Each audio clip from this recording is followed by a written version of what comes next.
Audio test, testing audio to the live stream. This is an audio test. Testing audio to the live stream. Long Beach Community College District Board of Trustees meeting.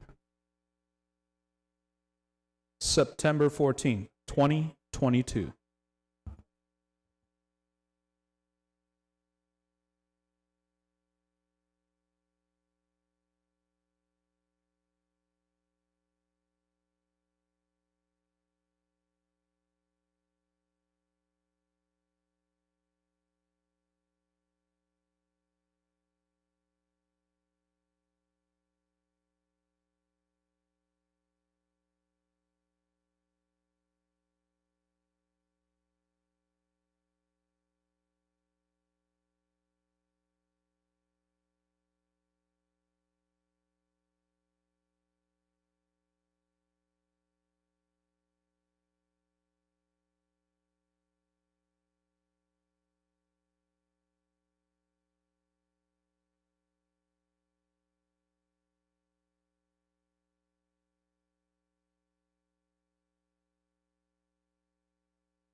Good afternoon, everyone, and welcome to the Long Beach Community College District Board of Trustees meeting for Wednesday, September 14th. My name is Uduak Joe Intuk. I'm the presiding officer and president of the board. We'll start this evening by doing a roll call. Item 1.2, Secretary Reese, you do a roll call of the board members who are in attendance. Student Trustee Hernandez. I see he's not here yet. Virginia Baxter. Here. Herlinda Chico. Present. Vivian Malauulu. Here. Uduak Joe Intuk. Here. Sunny Zia. Here. All right, we have a quorum of the board. I'd like to remind people, please, to turn off your cell phones if you have it, or put it on vibrate so it doesn't ring. And if you're not speaking, to turn your mic off so we don't get any background. We're moving to item 1.3, public comments on closed session agenda items. This is an opportunity for 20 minutes per topic, 3 minutes per speaker to address from the public on closed session agenda items. I do have several cards that I will call folks up. We will have a timer, and we'll do our best to keep the 3 minutes. I have Anahita Mandavi West for 1.5. I have my phone because my notes are here.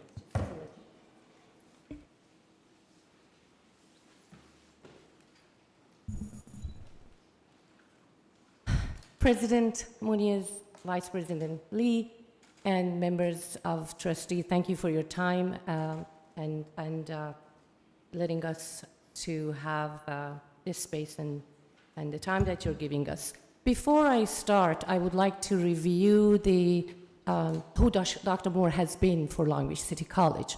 Dr. Moore was hired in 2012. Recently, she was the Foundation Faculty Feature 2022, committee member of the writing of the Student Equity Plan, accepted to LEAD Academy in 2017, participant in LEAD Alliance Spring 2017, supported the Promise Pathways program by developing presentations addressing the targeted population's needs, advised, supported, and serviced over 500 students to meet their educational objectives, member of SLOT, 12 Social Emotional Support Committee, to increase resources and activities for students in need, hiring committee members for an administrative position through human resources, just a few of them. I got to know her in 2017 in LEAD Academy, and when I started founding the Justice Scholars with few of my wonderful students, when the administration back then in Long Beach City College called those students criminals, she was a support of us and our students. She was giving moral support to my students. That's who she is. That's who she has been for Long Beach City College. Now, the incident that, if not thousands, hundreds have watched, whether live or on video, is an unfortunate incident. Of course, students deserve for their names to be correctly pronounced on commencement. If we were going to fire people over mispronunciations of name, I have a list, because till this day, people cannot pronounce my name, including some members that are sitting up there. So it was a misunderstanding, and it was an unfortunate incident that happened. But are you telling us that an honored faculty member, like Dr. Kashara Moore, intentionally elbows a student? Do you want us to believe this? It's absolutely a narrative, a false narrative, to cover the chaos on the stage. The chaos that happened, which actually shows that we're not ready for crisis. Because God forbid if someone was on the stage with a weapon, we're not ready for crisis. Dr. Kashara Moore has been remorseful, never denied an unintentional physical contact, but the petition has been signed with 650 people. Outpour of comments of who she is and has been in their lives as a faculty member and a student. Please don't tell us you're for racial justice, equity, inclusion, for a culture of care if you terminate her. Thank you. We will keep That's fighting. fine. We elected you. We are your constituents. You need to listen to our voice. Thank you.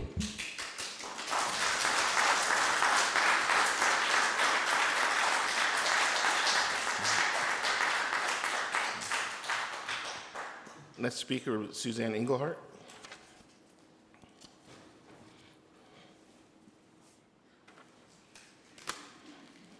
Greetings. My name is Suzanne Englehart. I am the FA Faculty Association President. I have received... Excuse me, support- Suzanne, can you adjust the mic? Oh closer? yeah, how's that? There you See, if Curtis was here, he would say, do this and do that. I have received support about today's item 1.5 from AFT, CHI, and FA members. In addition, I've received support letters from the Black Faculty and Staff Association and the Community College Association, the higher ed of CTA. The long-term effect of terminating Dr. Kishara Moore is that no faculty member is safe from incidental incidents that can occur on a daily basis in our jobs. I want to share my perfect world of June 9, 2022. The leadership divided and conquered. They divided and conquered, and one was moving forward to the student, to attend to the student in their distress. The others moving forward to attend to the volunteer faculty member reading names. Each leader quietly assessing each area of concern, the student and the faculty member, working towards some real-time resolution that would honor the distressed student and equally honor the faculty member diligently working to pronounce the student's name. This is my perfect world. What I later saw in the video that I watched many times was a concerned board member getting up and trying to intervene in what she may have seen through her eyes and wanting to rectify this injustice. But unintentionally, the result was bringing gas to put out a fire and not a fire extinguisher. I don't cast this as any judgment. Everybody tried to do what they thought was best. I'm just saying that terminating Dr. Moore today is not the answer. Looking for some resolution to keep her at her job, to make the student whole, and to look at this process and see how we could go forward to set examples of what we request of others. This is an inclusive environment and campus. We want that same for my members, for AFT members, for CHI members, so that we can also feel inclusive and supportive as faculty members. So please don't terminate Dr. Kishara Moore today. Thank you.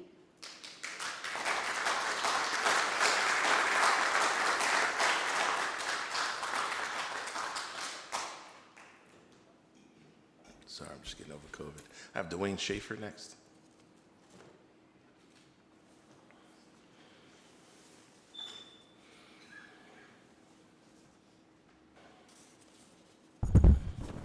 Good afternoon. And I know I have two cards in to speak. One is on behalf of CCA. Can you tell me which one that is? If you, I have two cards for you. Right. Whichever one you want to do first. Oh, whichever I want to do first? We'll go back to back. Well, all right then. First of all, good afternoon, everyone. It's been a long time since I've been in this room. I am a 27-year veteran as a faculty member here at Long Beach City College. I'm also the president of the National Council for Higher Education, which is the higher ed arm of NEA. I also serve on the California Teachers Association board, representing 46 districts within California community colleges and our student ed program called Aspiring Educators. I'm here tonight regarding the same issue of Dr. Moore. Surprisingly enough, my work here at the college, not only as I served as union president, I was department chair in counseling, career coordinator, and also sat on the academic senate. And so a lot of stuff in that bottle right there. And as department head, I hired Kishara Moore. I found that to be one of my proudest moments, to have her be enjoying the faculty here at Long Beach City College as a part-timer, encouraging her to apply full-time as well as looking at other opportunities. So my concern that really pops up for me on all of this is 10 years of satisfactory evaluations. 10 years, that's nothing to sneeze at. And this incident, as unfortunate as it is or was, is now causing for termination. Now, yes, I understand the board can terminate adjunct faculty at will at any time they wanted to. And if that was the issue, then that would have happened probably June 10th or 11th. But it didn't. An investigation ensued. Wonderful. That looked like an olive branch on behalf of the district, and I appreciate that. However, my concern is who conducted the investigation. Was there an impartial individual or entity doing that? From what I understand, they were employees of the college. Vice president, social vice president, who reports to the president, who reports to the board. That is the board's only employee, the president, superintendent of this college. And I'm sure as a new president, superintendent, you want to make sure you keep your board members happy regardless of what the issues are coming forth. Many people have seen the video. First thing out of their mouth is that I don't see Kashara hitting or elbowing someone. I see them bumping. But what I do see is I see some woman jumping across the stage. And I've talked to several hundred individuals throughout the state and throughout the nation on this issue. I, too, read names one time in my early career. Oh, it's a challenging little booger. The deal is that you need to write your name phonetically. I understand this was not the case. But the student was upset because everyone's heightened. Everybody wants their mama to hear their name at commencement, as well as I did at my commencement. But however, as unfortunate as that is, I think going from 0 to DEFCON 5 should not be the action taken, and DEFCON 5 is termination. I would encourage the board members to really, really deeply think about this. Individuals are thinking about where are they going to be name readers? Are we looking for perfection or are we looking for celebratory? If you're looking for perfection, hire professional name readers. That's time on 3.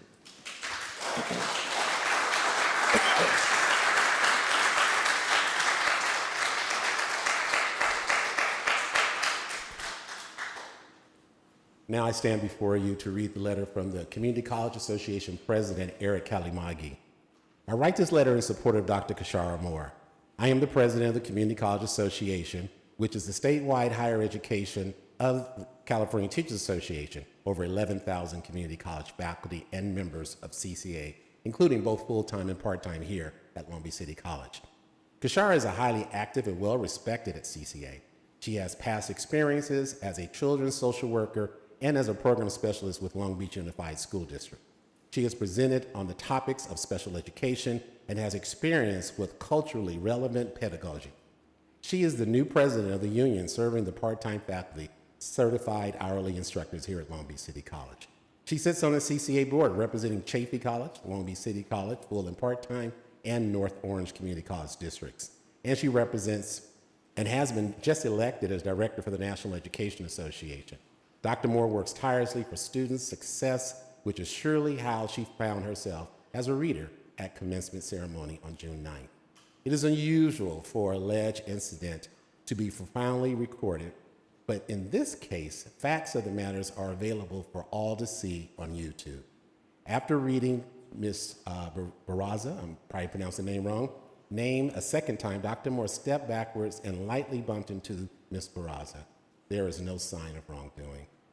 In all the time I've known Dr. Moore, I have never seen her be anything other than caring, dedicated counselor.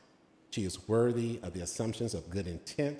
I urge the Long Beach Community College Board of Trustees to appropriately weigh the evidence in the matter through the lenses of intentionality and due process. Sincerely yours, Eric Kalimagi. Oh, I got some time? Okay, I can keep talking. I think one of the things I want to say, none of us are perfect. We know that. In James 8, it talks about he who has no sin cast the first stone when they were dealing with a prostitute. I know I'm just quoting the Bible because I read it occasionally and that one came to my mind. And I ask you, those of you who are perfect, I'll change the words from without sin, but who's perfect? And none of us are. If we're not perfect, how can we do this? I think there's another step before termination that can possibly take place. I'm going to stop there because otherwise I'm going to start preaching. And then if I do start preaching, I'm going to pass the hat around and you're going to give me a collection. And we may even have an A and B selection. So I'm not going to do that tonight. But thank you for your time and thank you for the opportunity.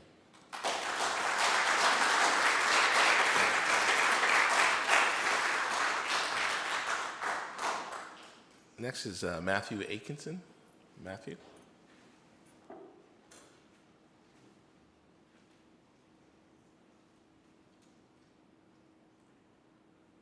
Good evening. I'm Dr. Atkinson. I'm here today to talk about due process. Due process is the right of every individual against arbitrary action by public institutions. I'm here today to advocate for due process.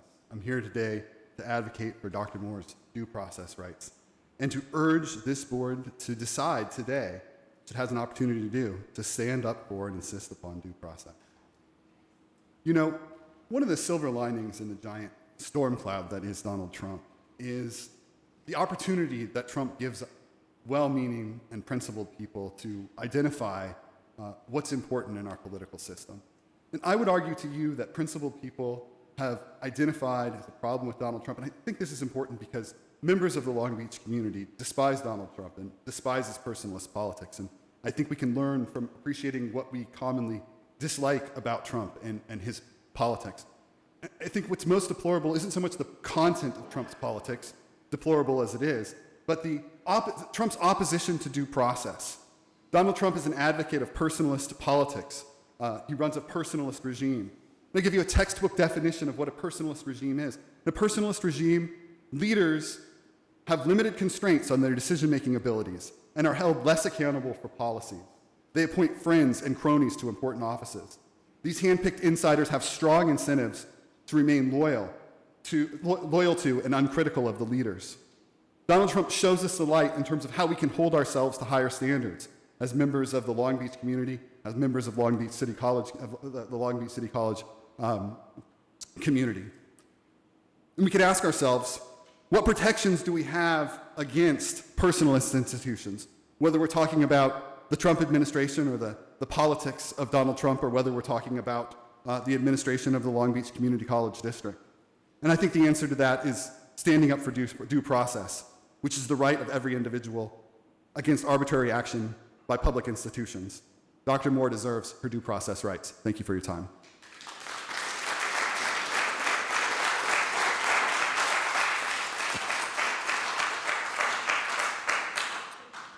Next is Sean Deasy. Sean?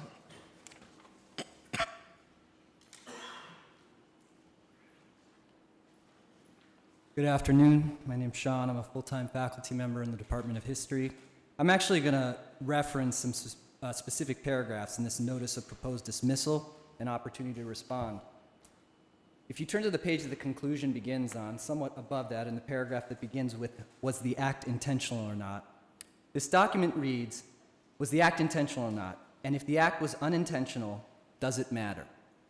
To address the first part of these questions, it is highly unlikely this was an unintentional act, as the mere physical motion of holding one's arm out from their body in a manner that is parallel from the ground is unnatural. It's unnatural according to whom? Is there someone on this campus, in this room, that has the expertise to make this assertion? This is pure speculation. Pure speculation. This goes on to read that because Moore is aware of the close proximity in which Barraza is standing next to her, this demonstrates intent. I ask you all, everyone in this room, have you ever been in close proximity to someone, been aware that you've been in close proximity to someone, and had accidental contact? I know I have, many, many times. This stretches the available evidence so far beyond the possible conclusions that if my students, in one of my classes that I teach, which happens to be called History 47, Facts, Evidence, and Explanation, use the available evidence to make this conclusion, I would politely tell them, you need to redo the assignment. I just want to conclude by saying, for a district that never misses an opportunity to trumpet its alleged commitment to equity, would not a process of restorative justice be the obvious remedy to this situation? As it stands, the aggressiveness and timing of the district's decision has unleashed a torrent of difficult to dismiss rumors and speculation that this is a retaliatory response to Dr. Moore's labor activism and or the targeting of a black female faculty member. Given the paucity of publicly available evidence that she did anything that would merit termination, such speculation will continue to spread on and beyond campus. This will have real consequences. Stakeholders will tune out college statements about equity, diversity, and inclusion, assuming these to be hypocritical platitudes rather than reflections of serious commitment. Moreover, it will cause faculty, as many have already mentioned, regardless of their employment status, to avoid volunteering for non-contractual duties. I could go on, but I'm going to leave it there. Thank you.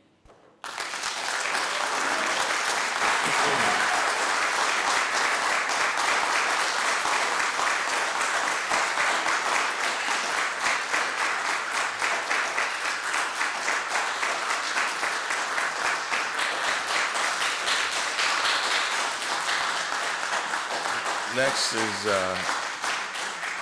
Karen Roberts is next. Karen?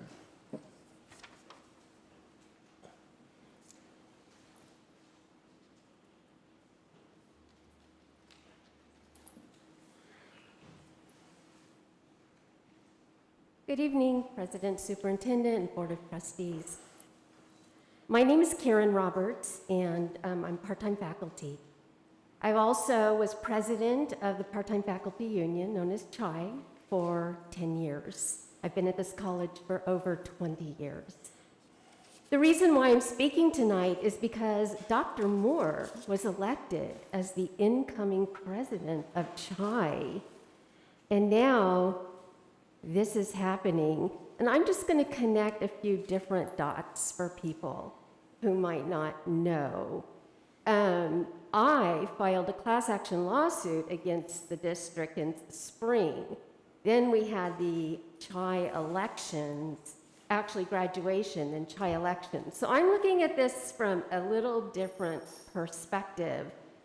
As I hear people constantly saying, we value our part-time faculty, we value our part-time faculty, we value our part-time faculty. Lip service, lip service, lip service. You say that, it's that. It's that. You know, you don't walk your talk when it comes to valuing part-time faculty. The other point I want to make is when I was president of CHI, during the period of time that Eloy Oakley was superintendent president, he was concerned about the fact that we couldn't get part-time faculty to show up at graduation. So we sat down and brainstormed ideas about how to get part-time faculty to graduation. And one of the things that he suggested is, what if the district pays the rental costs for a certain number of graduation, robes for part-time faculty? And we thought that was a great idea. And so we put that forward. And we had the second year, we really had part-time faculty step up and show up. And then that kind of just sort of lost momentum. I remember when Luann was here, we kind of tried to bring that back. But here you have a part-time faculty member who volunteered her time because she cares about students. She volunteered her time. And this is what's happening? Like, really? You expect part-timers to want to come teach here? To get involved here? Because that's not going to happen. I mean, this is all over, everywhere. Part-timers up and down the state know what's going on. So don't sit in your small, small world and think it's not going to affect the college. It's going to affect the college. Thank you, Karen. That's time.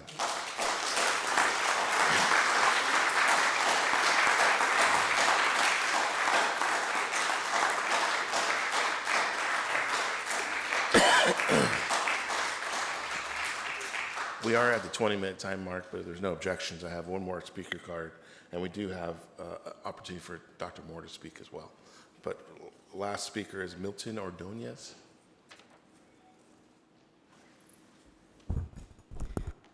Good evening, board members. Can everybody hear me? Good evening. Can everybody hear me? First and foremost, thank you for letting me be here. And I know you guys have a hard decision. You have to follow a process And I can reiterate what everybody stated here, but there's one thing that sticks out, and I want you to know how much time and commitment Dr. Kashara Moore put towards this commencement. My name is Milton Ordonez, which 90% of the time everybody butchers my name. And Kashara spent, I could tell you, about 2 months practicing consistently over and over and over again. I could tell you about all the different challenges that Kashara has had over her career, as well as her personality. But I could tell you the proudest thing that I ever seen her talk to me about was being part of this commencement, taking her time to ensure that she was going to provide the best experience for her students. You probably heard about, she shared in some meeting that over her career, and even when I was growing up, she has had challenges with just communicating. So you can imagine she gets an opportunity to go up there, an ex-college student, an ex-doctorate. She's been through this process, so she understands the importance of how important it is for your friends, family, and everybody around you to have the best experience. She's up there, and there's missteps all over the place. And I'm not going to point out to names. Could have it done better? Yes. But the one thing that I want to remind you all is higher education is to give everybody an opportunity to continue to advance themselves. Here we have Dr. Moore, a part-time faculty, on her day off, practicing for 2 months. And by the way, she's one of the, I said this again, she's one of the very few that could pronounce pretty much all my friends' names perfectly. And she had a misstep. But it wasn't only her misstep, it was a misstep of others. And I just want to share with you guys, you have the opportunity to save her career. But if this was something that had happened multiple times, if she has had multiple warnings, this is the first time over 26 years that not only did she have a big step, it's on video, it's inconclusive. No, we know that Ms. Barraza may have had a bad experience, and I'm not doubting that, but cooler heads should have prevailed. There was an opportunity for them to get together, settle it, but I know you have to follow the process. And all I ask, continue to follow the process, but make sure you look at everything, because if you don't, as someone stated, this is just going to escalate. And how you're here to provide everybody an opportunity to continue and advance. All I ask is you give Dr. Moore the same opportunity. Thank you for your time.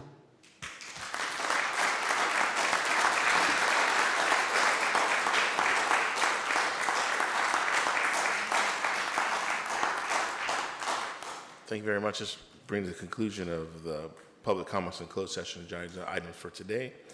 We do have one other item before we go into closed session.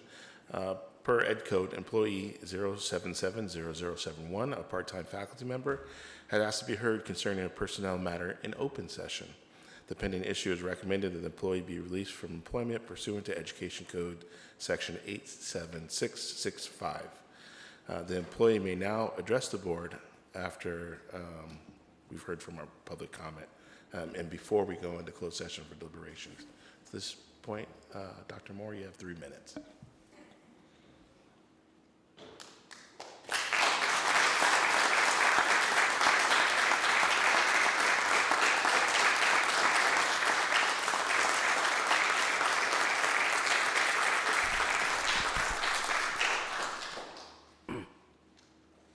Good evening, all. I'm truly grateful for being allowed to share my experience, as this is a very emotional matter for me, as I share who I am and what I experienced. So please excuse me as I read my statement. I stand before you today as a falsely accused adjunct faculty for the Counseling and Human Services Department.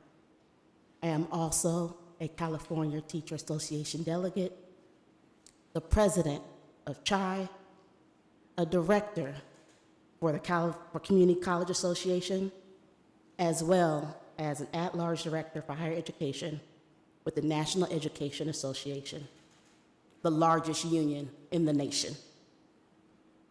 I volunteered to be a name reader for LBCC's 2022 commencement on June 9th.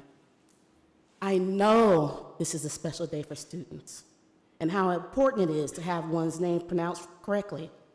I have a unique name myself.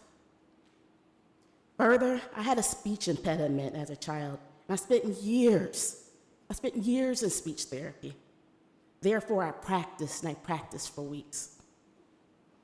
My colleagues were impressed with the list of names that I carried in my pocket to review the most challenging names for me. You know, there's a lot of energy, excitement, and anxiety as a name reader on that day of commencement. As a volunteer name reader, I received my first name card. Now, this card did not have the name written phonetically, which the name readers were previously told would occur. I mispronounced the student's name, for which I apologized for on that day on the stage. My apology can even be heard on the video of that day. The physical contact in question came about after the student and her best friend made a request to say the name into the microphone. I responded to both of them no, and proceeded to read the student's name when I felt someone bump me from behind. I heard the student say, "Excuse me." When I asked the student to pronounce her name, she refused to tell me how to pronounce her name to rectify the situation. I had practiced for weeks, and I was so excited to do my best so that I could ensure that students and their families experience a great commencement. The investigative findings report fails to provide my statements about what occurred. I turned to speak into the microphone to say the student's name, and I was contacted from behind. The investigation findings report and also inaccurately portrays my feelings. The report states that I show no remorse. I have supported the students in the community of Long Beach for over 20 years as a social worker and an educator. In reality, I've been distraught over the fact that someone believes I intentionally meant to harm her. At the same time, I'm seriously disappointed that unintentional body contact has been misconstrued as purposeful on my part. I would never conduct myself in that manner. And as I stated in the beginning of the investigation, the body contact was absolutely accidental. What occurred on June 9th was an accident without any malicious intent. I therefore believe that what unfolded on June 9th does not warrant my termination. I love this college. I love my community. And I love my students. And no matter what you decide, that will not change. Thank you.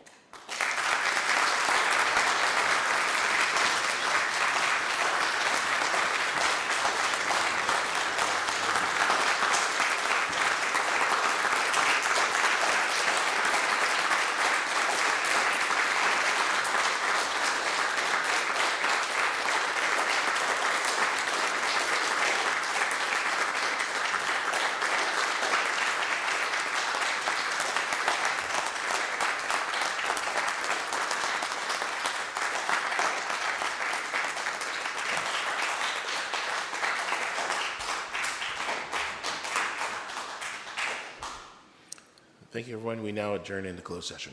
We'll be back in around 5:30.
Good evening again, everyone. We are reconvening from closed session. It's approximately 5:40 p.m. We're going to go to item 2.2, Pledge of Allegiance, and I'm going to ask our new student trustee to lead us this evening, Alex Hernandez.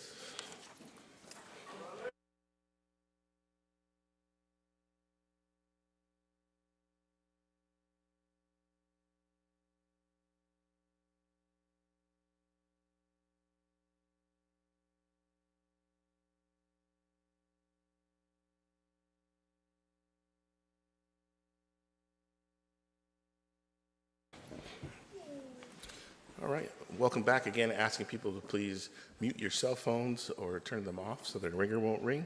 And if you're not speaking, if you can put your mic on mute so that we don't have any background noise. Moving to item 2.3, land acknowledgement. Long Beach City College acknowledges our presence on the traditional ancestral land of the Gabrielino Tongva peoples. This land remains unceded territory. We acknowledge the painful history of genocide and forced removal from this territory. Long Beach City College honors and respects the Gabrielino Tongva ancestors and their connection to this land today. Item 2.4 is roll call of trustees. Secretary Reese? Student trustee Hernandez. Present. Virginia Baxter. Here. Herlinda Chico. Present. Vivian Malauulu. Here. Uduak-Joe Intuck. Here. Sunny Zia. Here. All right, we have a quorum and trustees attending. Moving to item 2.5, report on closed session agenda items. We have nothing to report at this time, and we'll have a second closed session agenda at the end of the regular board meeting. Moving to item 2.6, public comments on agenda items. A total of 3 minutes will be allocated to each speaker with a maximum of 20 minutes per subject. Do we have any speakers for public comment on agenda items? None received. None received? All right, moving to item 2.7, approval of the minutes of August 24th, 2022, regular board meeting for the Board of Trustees.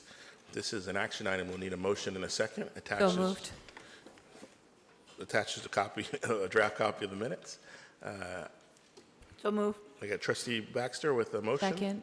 Second by Trustee Zia. Any discussion on the draft minutes as presented? Seeing and hearing none, all those in favor say aye. Aye. All those opposed? Any abstentions? The ayes have it, and the minutes are adopted. Moving to 2.8, reordering the agenda.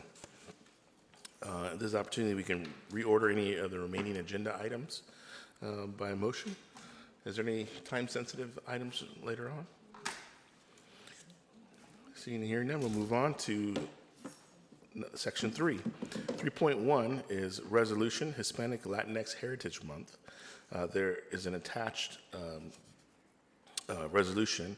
It's recommendation of the Board of Trustees adopt resolution number 091422B, recognizing National Hispanic Latinx Heritage Month as submitted. This is an action item. Need a motion and a second. I move to approve. Second. Motion by Vice President Chico, seconded by Trustee Zia. Any discussion on the resolution presented? Dr. Munoz, do we have anyone to? Thank you. So again, I want to strongly urge the board to pass this resolution in support of Hispanic and Latinx Heritage Month. We have a month-long set of programming led by our Office of Student Equity under the leadership of Dr. Sonia de la Torre, as well as our colega faculty and the planning committee for this month's celebration. So I do believe we have some representatives here tonight to be presented with the resolution, if it pleasures the board.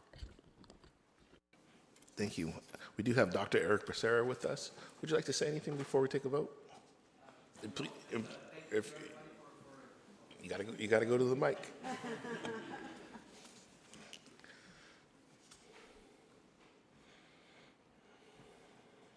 I want to echo Dr. Munoz's sentiments. I'm here representing this work group, but really it's a collaborative effort under the leadership of Sonia de la Torre, our faculty, our students, and our staff coming together to really celebrate, elevate the voices of the diverse community here at Long Beach City College. So I'm very proud that this is happening. Hopefully it'll be a yes. Thank you.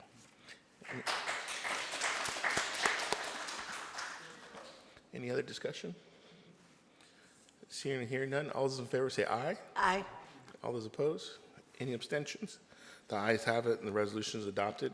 We do have a printed copy here and a plaque. Do we want to do a quick photo? Okay, let's take a 2-minute recess, and we'll take a quick group photo. I think there's tape there on the ground. Oh, I got two copies.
Can we also acknowledge that, he's here on his first day, even though he's, he made it? We'll grill him when he report time.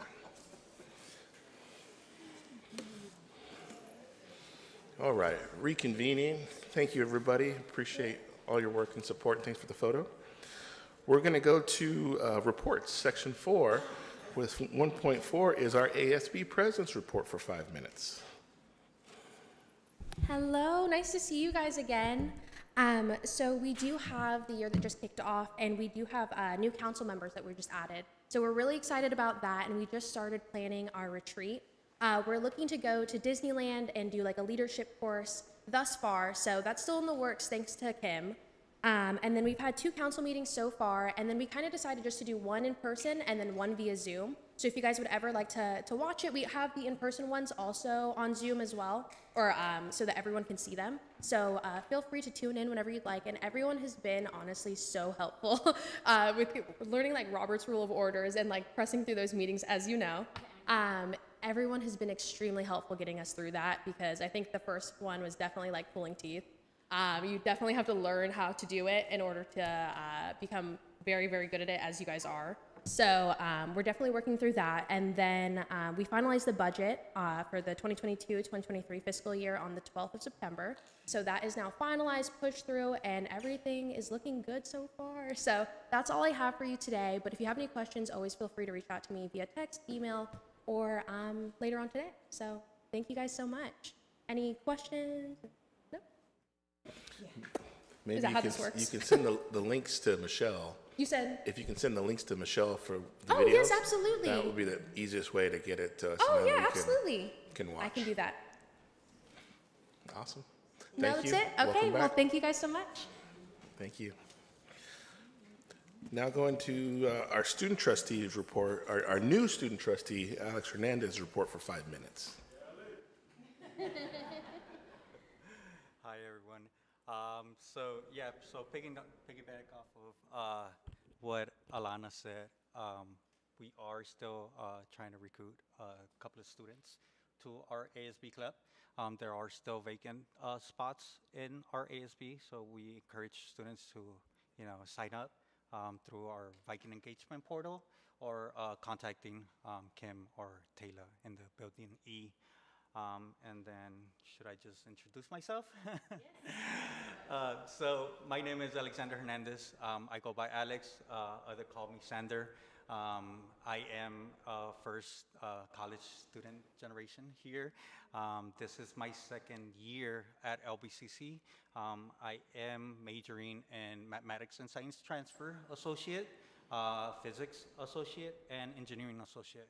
I do plan to fill out the UC application this fall to transfer into a UC for my chemical engineering course.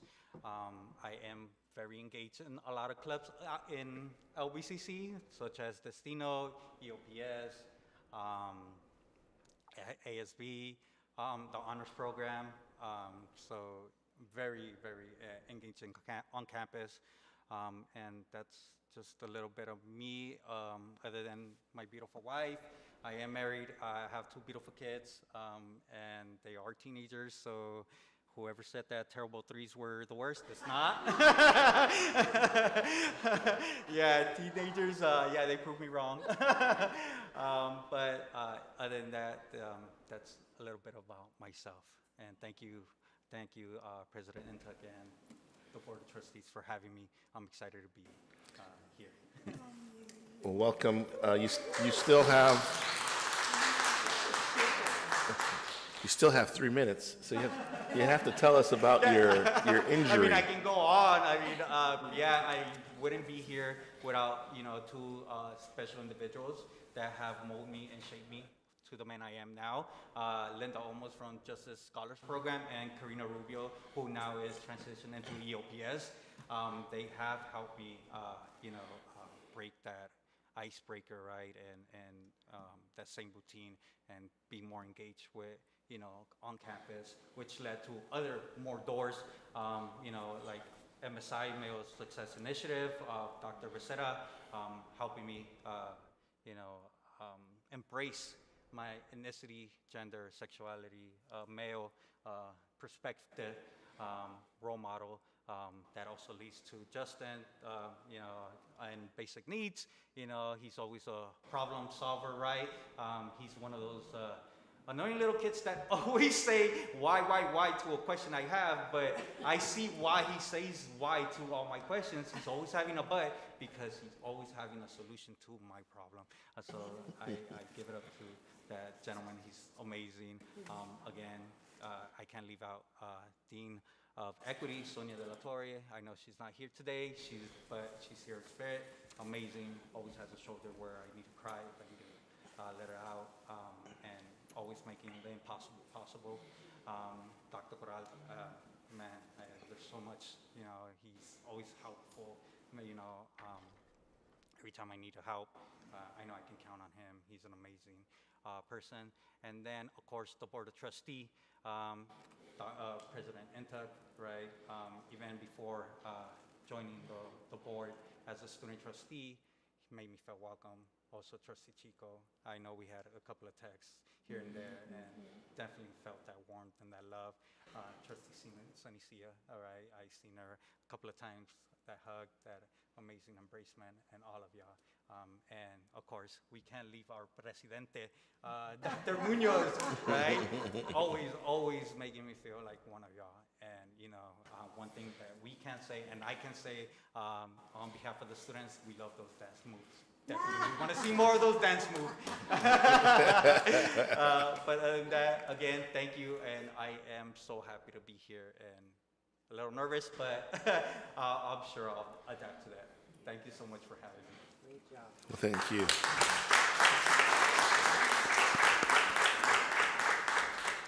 We appreciate you being here, your leadership, and we're excited to see you continue to achieve more goals and working together. And I thought I was going to be the only resident chemical engineering person on the dais, but we you can share. So welcome. Item 4.3 now, Academic Senate report for 5 minutes. Mrs. Suman. Good evening, Board President Intuk, Superintendent President Munoz, and distinguished board members and my colleagues. I want to welcome and congratulate Alex to the dais as our new student trustee. I know both you and Alana have an experience of being a parent, which I think is so integral today for our institution, and I love that. And I think that the two of you together have had so many personal experiences that encompass all the different work that we're doing on our campus. So I'm looking forward to how transformational you're going to be, because I know you will be. So, we had our first Senate meeting of the year on Friday, September 9th, and I'm happy to report that Dr. Jerome Hunt was elected to serve as the legislative liaison for the Academic Senate. Other updates, we have a collegiality in action visit scheduled for September 23rd. This is an informational presentation that's intended to provide a basic overview of state law, state regulations, and guidelines concerning participatory governance. It's a big deal because we have ASCCC President Ginny May coming and CCLC President Larry Galizio to join us and lead us in this discussion. I also know I promised that the new faculty would be here today, but we have a very heavy agenda, and so they will be joining us at the October meeting. So FPD, they've been doing some great stuff. Most recently, the Probationary Faculty Mentorship Program has been revived. So all of our 37 new faculty are going to be receiving a mentor here at the institution, an experienced faculty member outside of their discipline. They will be meeting each other at College Culture Friday, this Friday, at the PCC Horticulture Garden. Curriculum. Hasn't been a lot that happened, except we did get approval for 2 new programs. These ones are really cool. Digital Media Graphic Design and Digital Media Comics and Animation. These 2 programs will be available effective fall of 2022. We're also excited to announce that applications for the Equity Innovation Grant will begin to start on Monday, October 3rd. Each grant will be funded for a maximum of 3 years, with grants ranging from $5,000 to $100,000 annually. And I'm going to let Dr. Corral talk a little bit more about this if he wants, because I know this is under student equity. Online education. Really, really cool. Poker, if you haven't heard, not poker the game, but poker standing for Peer Online Course Review. Long Beach City College is now an official poker institution. We are the 28th community college in the state to achieve this status. Poker is a statewide program to align online courses with the best practices of the California Virtual Online Education Initiative, CVC OEI. Let's move on. And I want to end off by my report by shining a light, a very, very bright light on all my fellow faculty. The words of this evening reminded me of the intentionality and the heart of all of our faculty and what they put into their jobs here at Long Beach City College. Our faculty work hard in their classrooms teaching, providing counseling, volunteering to serve on committees, and being there on the forefront serving our students.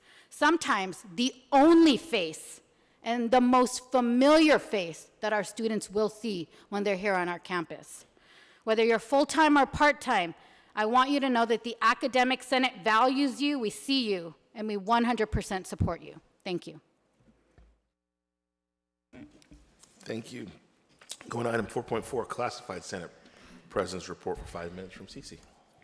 Hello, everyone. I just have a couple quick things to show you. And Dario's going to put the slide up pretty soon in a moment. So I keep talking about Wellness Wednesdays, and we had one today, next slide, which was part of our partnership with kinesiology and athletics, which is very exciting. And I was too busy to go to it, unfortunately, but I should have. But today was breath work and yoga with one of the kinesiology instructors, Rick Anderson. And we have quite a lineup this semester, the 2nd and 4th Wednesdays of each month, starting at 1:30. We have another project that we're working on that's very exciting regarding this that we're going to report to you very soon. And then our monthly, next slide, our monthly classified hero this month is Brian Skeef from Admissions and Records. I'm going to read this and make sure I don't make any mistakes this month. His hero status is Admissions and Records Tech 2. The team is Enrollment Services. His superpowers are willingness to help everyone, a can-do mentality, a positive outlook.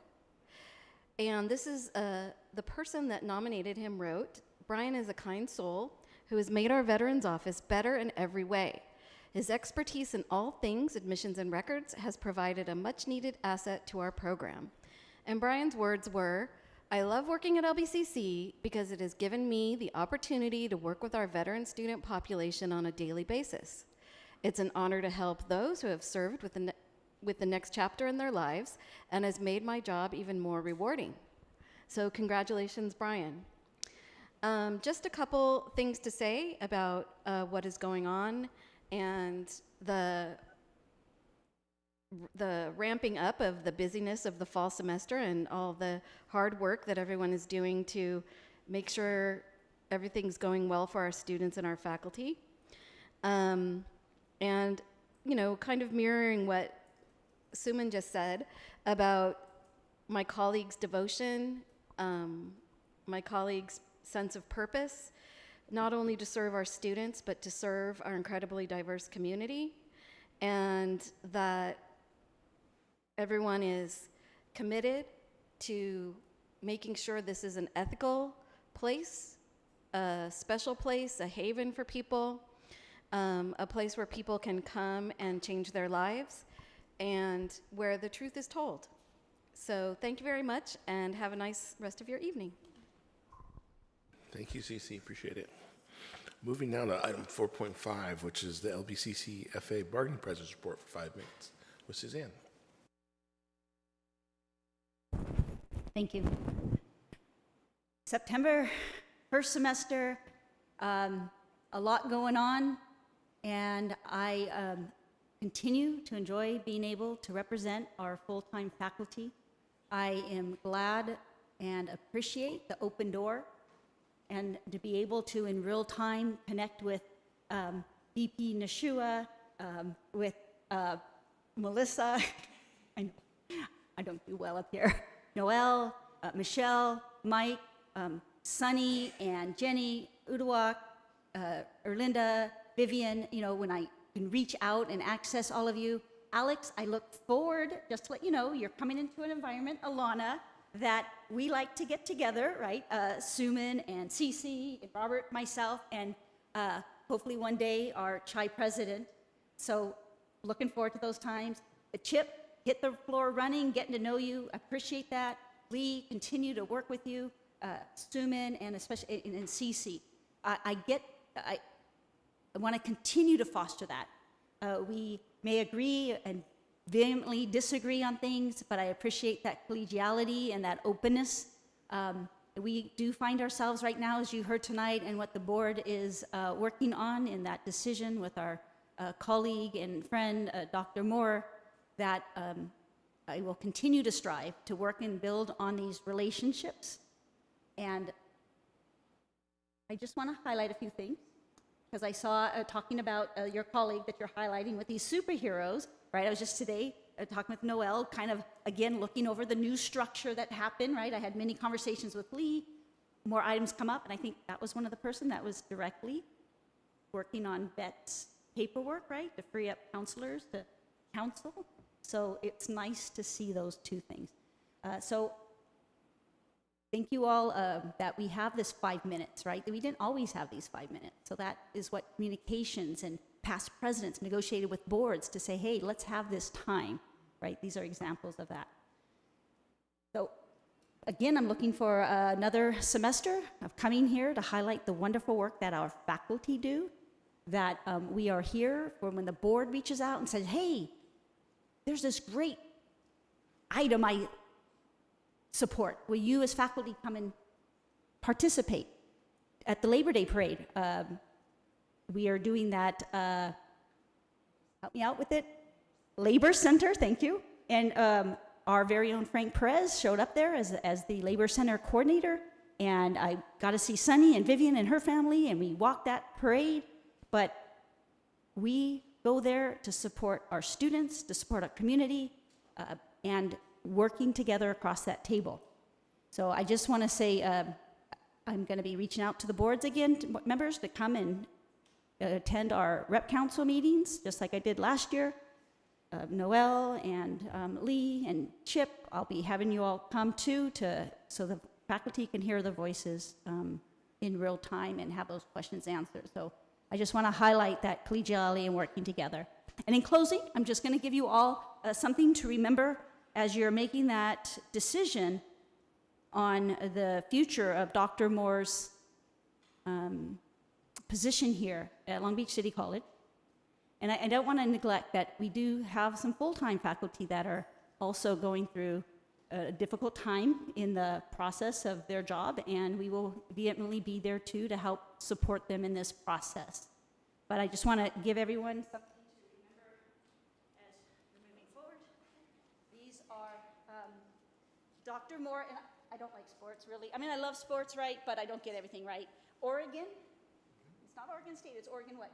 Ducks or something? University? Yeah, Ducks. I don't know how green and ducks go together, but this is Dr. Moore's the alma mater and a color, and we will wear this in solidarity. In okay.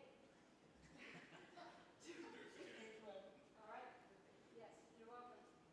Yes, you're welcome. To support our colleague. So there's a resolution.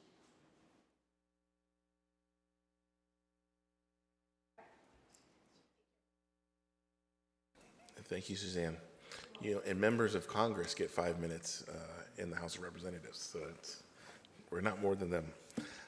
Going to our next item, 4.6, our AFT bargaining presence report for 5 minutes. Robert. Thank you so much. Good evening, President Munoz, President Nuntak, esteemed board members. It's always a pleasure to be here, and what am I saying? And our community. Without our community, what would be? We are here representing our community. This is a community college for the last, I don't know, 80, 90 years. What the heck? We're just here to do one thing, to do best for our students in the community. Our family, the faculty and staff and students at this time, our past students, alumni, all watch what we do, and we have to make decisions based on the future.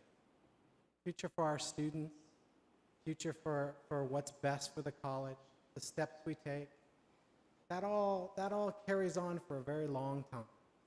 I know you all have a very difficult job, and God knows I would not want to be in your shoes.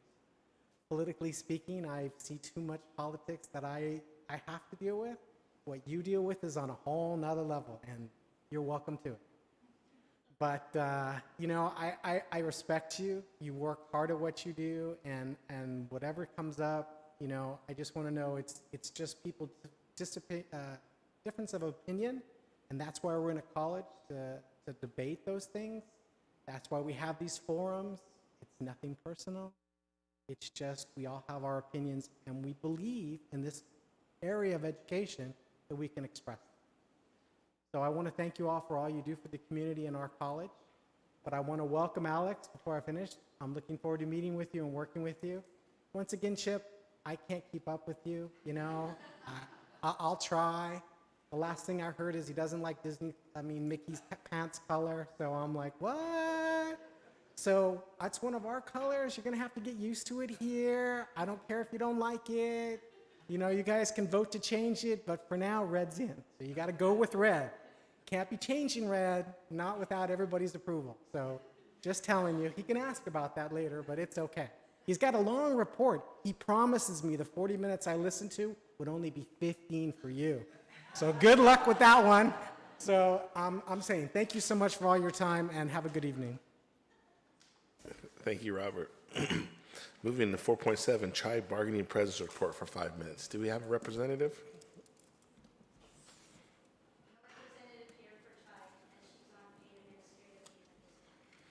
All right, thank you. Moving to section 5, superintendent presence report 5.1 for 10 minutes. Dr. Munoz? Thank you, Board President Intuck. Good evening, everyone. Colleagues, I'm excited to present my report for the month of September. But before I do, I want to echo a big congratulations to student trustee Hernandez. Can we give him another big round of applause? I hope you got your inaugural selfie and your nameplate and all of this. Is a great moment. I always talk to students and talk about being present, being in the moment, and leaning into the light. Enjoy this moment. You're going to remember it for many, many years to come. So congratulations and welcome. So good evening, everyone. Here is my report for the Board of Trustees for the month of September. As you can imagine, we are in full swing, and it feels really, really good to be back on campus.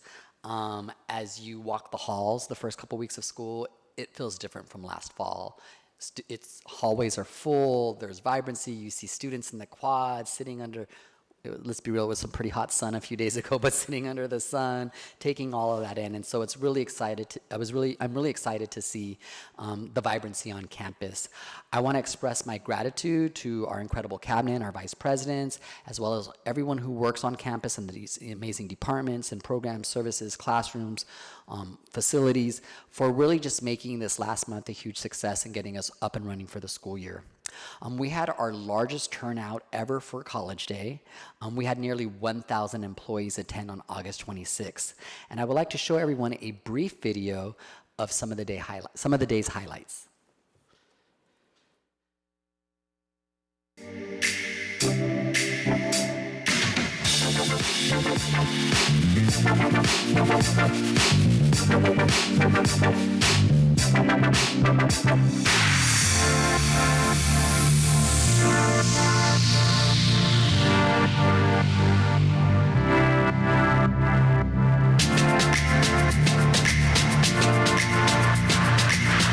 It is so great to see everyone in person, to be back together.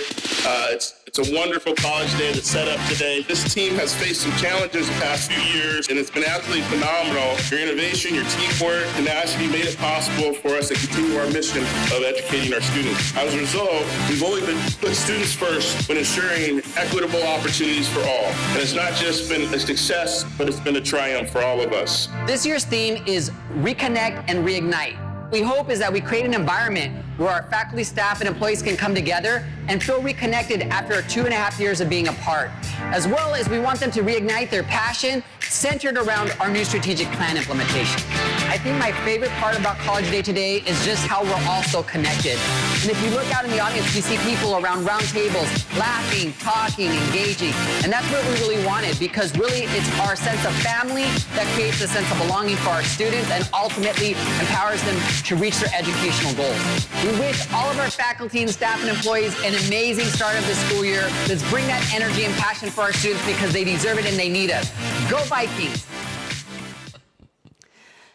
So as you can see, we had an incredible College Day and an event welcoming back our faculty and preparing all of our employees for the upcoming academic year. You know, I'm going to tell you, it was a very heavy lift to get College Day set up. So I really want to acknowledge our tri-chairs for College Day, and 2 of them are sitting at the dais. So we can get a big round of applause for Suman, Cece. We got Dr. Carmichael, Tracy Carmichael in the audience. And you know, for those of us that showed up the day before for rehearsal, you just saw an incredible team of folks working to the end. I know Camille Bolton, can we give Camille a big round of applause? Stacy Toda, Dario was there. I mean, and I always feel like I get in trouble because I forget to name names because I'm just kind of going off script here. But you know, it really took a tremendous amount of human capital to get this event going, and I just want to acknowledge everyone. Actually, you see the folks to the left, the amazing team in the corner. You see Jerome and everyone. Jerome was there, the whole marketing and communications team. So again, thank you everyone for facilities, for really making College Day such a success. You know, I think it'd be helpful if I share just a little bit of some of the feedback we received from faculty and staff, because I think it's very, I think it's important data to share. So some highlights: 76% of those surveyed, just kidding, 76% of those that were surveyed who attended College Day let us know that College Day provided them with valuable information about the 2022-2026 strategic plan. We also found out that, you know, that a large majority of our faculty 87% of faculty staff that completed the survey said that College Day provided them with clarity on the direction and priorities for the college for the coming year. 94% reported that College Day provided them opportunities to connect with colleagues, and 91% found it valuable to have that time together. So again, just a great shout out to our team. Next slide, please. So this past following Monday, we had our first day of the fall semester, and I never thought I would be so happy to see traffic around campus. When I pulled up and it took a few minutes to get onto campus, I was like, okay, I missed this. It's been a while. We are all enjoying the sights of so many students walking around. I want to again thank everyone who, from our outreach team to those in enrollment services, cashiers, all those offices that have seen a huge influx of students. Thank you for being there and ready to serve our students. So within the past few months, we've really been focused on supporting our students who are applying to Long Beach City College and helping them fully matriculate to the campus. So I want to share some data with you. We assisted 5,455 students through our express days that we've held since May. This is our one-day event where we assist students with enrollment, signing up for classes and referrals to counseling, financial aid, and more. During the first week of the semester, our counselors have connected with nearly 6,000 students. Think about that. In 1 week, 6,000 students. Big shout out. I think that deserves a round of applause. Big shout out for our counselors. Here's another staggering number. More than 9,500 students have gone through our admissions and records, financial aid, and other students' offices in person. And another 5,234 have utilized online virtual services. So I want you to think about that for a minute. With this kind of narrative that sometimes gets out there, students don't want to come back, they don't want to be on campus. 9,500 showed up wanting in-person services. 5,234 wanted virtual services. So I think it's very clear, and that speaks volumes, that our students want face-to-face support. And so we're happy to see those numbers go back up to normal. Welcome Week. During Welcome Week, we had more than 800 students enjoy free food, music, and resource fairs at each of our campuses. I would like to again thank our amazing student services team for all their work, and a big thank you to all of our colleagues who went out of their way these past 2 weeks to help our students who needed directions to their classes, or inform them of how they can get their Go Metro transportation pass, or just give our students a welcoming smile. Next slide, please. So tomorrow is the kickoff of LBCC's Latinx Heritage Month from noon to 2 p.m. in the A Quad, which is the building between A and Carson Street. We'll be kicking off the month with food, music, a resource fair, and performances. So you all have an opportunity to create, and you'll all have your opportunity to create your own loteria or Mexican bingo cards. So come out and participate in the fun activities. I'm also excited to share with you an amazing opportunity to make real change for our students here at Long Beach City College. As you may know, in June of 2021, LBCC received a tremendously generous gift of $30 million from author and philanthropist Mackenzie Scott. We earmarked up to $3 million over the next 3 years to be awarded for equity innovation grants. The purpose of this grant is to advance innovation and large-scale change in alignment with our equity-rooted institutional priorities. We are looking to fund programs or initiatives that will significantly affect the equity and inclusion on our campus. The Equity Innovation Grants awards will range from $5,000 to $100,000. For more information, please visit the Equity Innovation Grant website at lbcc.edu/Equity Innovation Grant. Next slide. For those that were in attendance at College Day, I shared this at College Day, but I'm so honored to publicly announce that LBCC will be partnering with the Boys and Girls Clubs of Long Beach. In fact, the MOU is part of the consent agenda tonight, so the board will be voting on that to make this partnership official. And Student Trustee Hernandez, as well as our ASB president, myself, I was a student parent, and so this is particularly meaningful for me. Beginning in October, student parents will have the option to enroll their school-aged kids in an after-school program here at LAC and at their club located just a block away from PCC. The service will be completely free to our students and run between 3 p.m. and 8 p.m. We took the time to hear from student parents here at LBCC, and I want to share one quote with you that really speaks to why this matters. This is a quote from one of our students. I am now in my last year at LBCC and this fall, and I am not able to attend 2 in-person classes due to not having care for my 2 young children. If LBCC starts this child care program now, I will be able to take this class and graduate by next spring. My goal is to apply to transfer to Cal State Long Beach by next fall. So this opportunity is going to be transformative and life-changing for many of our students. I know as a student parent myself, I'll tell you, if I did not have access to safe and affordable childcare, I would not have been able to complete my education. And so I'm really excited about this partnership and what it's going to mean for our students. I would like to thank our interim Chief Innovation Officer, Dr. Tracy Carmichael, as well as Ivan Gutierrez Sandoval, our Dean of Enrollment Services, for making this vision a reality.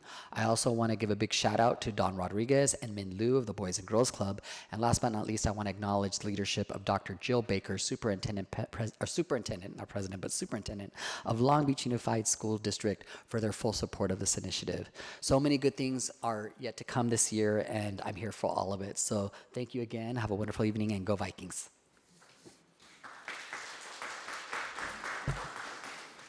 Thank you, Dr. Munoz. We're now moving to section 6. These are presentations. It's 15-minute presentations with up to 25 minutes of questions and answers from the board. Item 6.1 is the 2021 annual report on the campus crime. It's federally called the Clery reporting requirements. Dr. Chip West, Vice President of Business Service, will introduce Lieutenant Abram Yap of the Long Beach Police Department, and in accordance with the Crime Awareness and Campus Security Act of 1990, will present an annual report of campus crime occurring on the Long Beach City College dual campuses during 2021. Dr. West. Thank you, Board President Intuk. Happy to be here this evening to present this report. As you know, this is a report that's done every fall, and we're happy to have Lieutenant Abram Yap here today from LBPD to present that report to us. Thank you all. Good evening, Board President Untuck, distinguished trustee members, Superintendent President Munoz, the Executive Cabinet, faculty, staff, and if there are any students of Long Beach City College. My name, again, is Abram Yap. I do go by Abe, if you wish. I'm a lieutenant with the Long Beach Police Department, and I manage the Long Beach City College Police Section. I'm here tonight to present the 2021 Report on Campus Crime. This is an annual report prepared in accordance with the provision of Crime Awareness and Campus Security Act of 1990. In short, this is the Clery Act.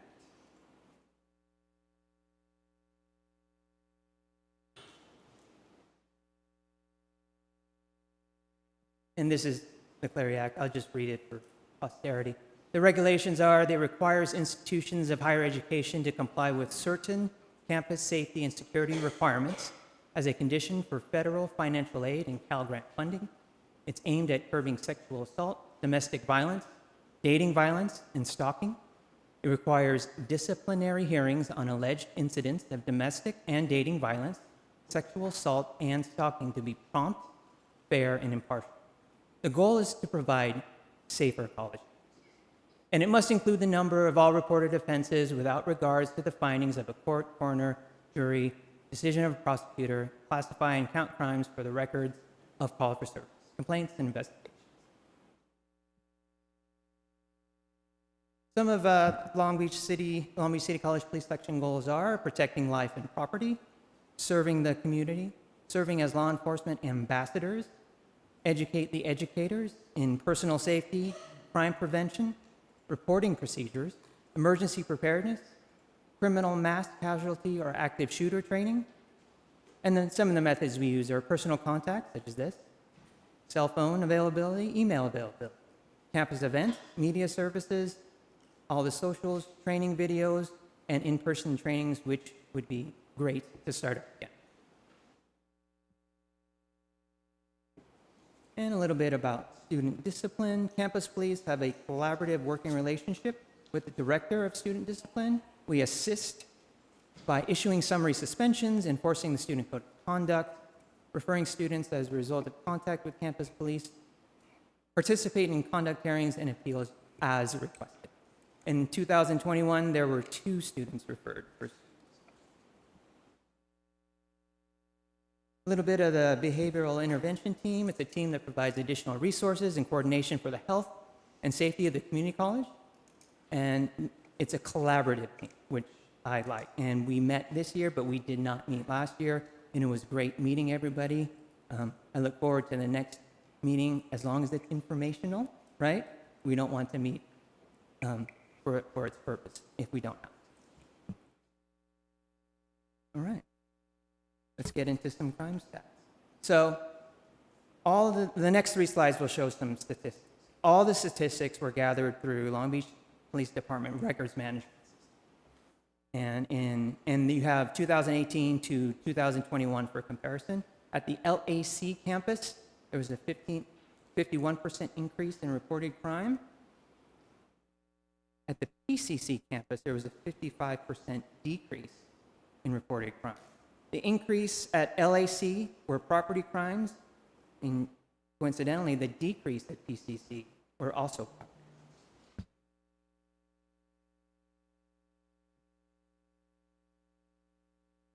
And total for the year is a 79% decrease from 2020.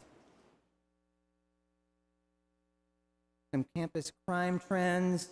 This is the property crime trend. You can see there weren't a whole lot to report. And then you have 2019 and 2020 for comparison. Here's the report on violent crime. And you can see doing pretty well with violent crime. I can't comment on the one sex offense because it's confidential.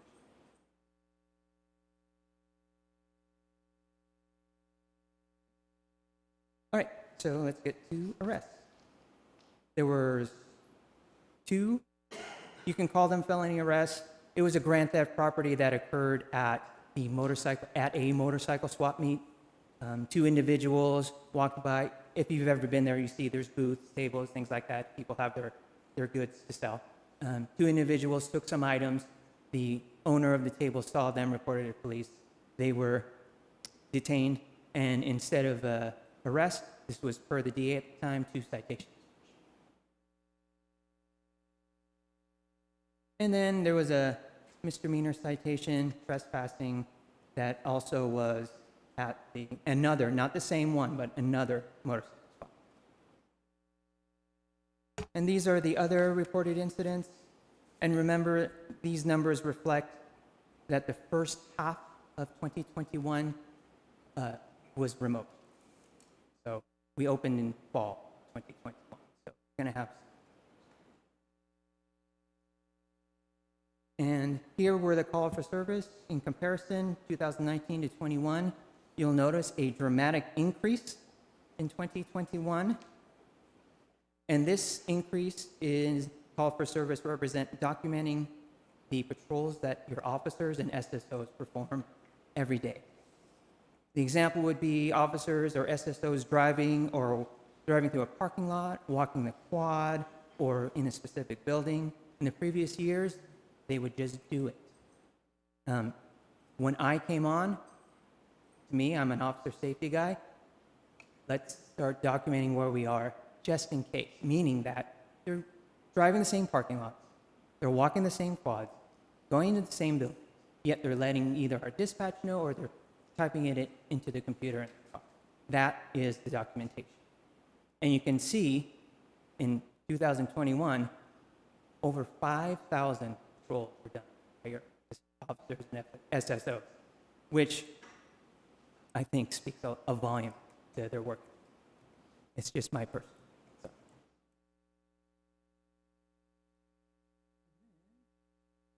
And then a little bit of the California Assembly Bill. This is the RIPA, or Racial and Identity Profiling Act of 2015.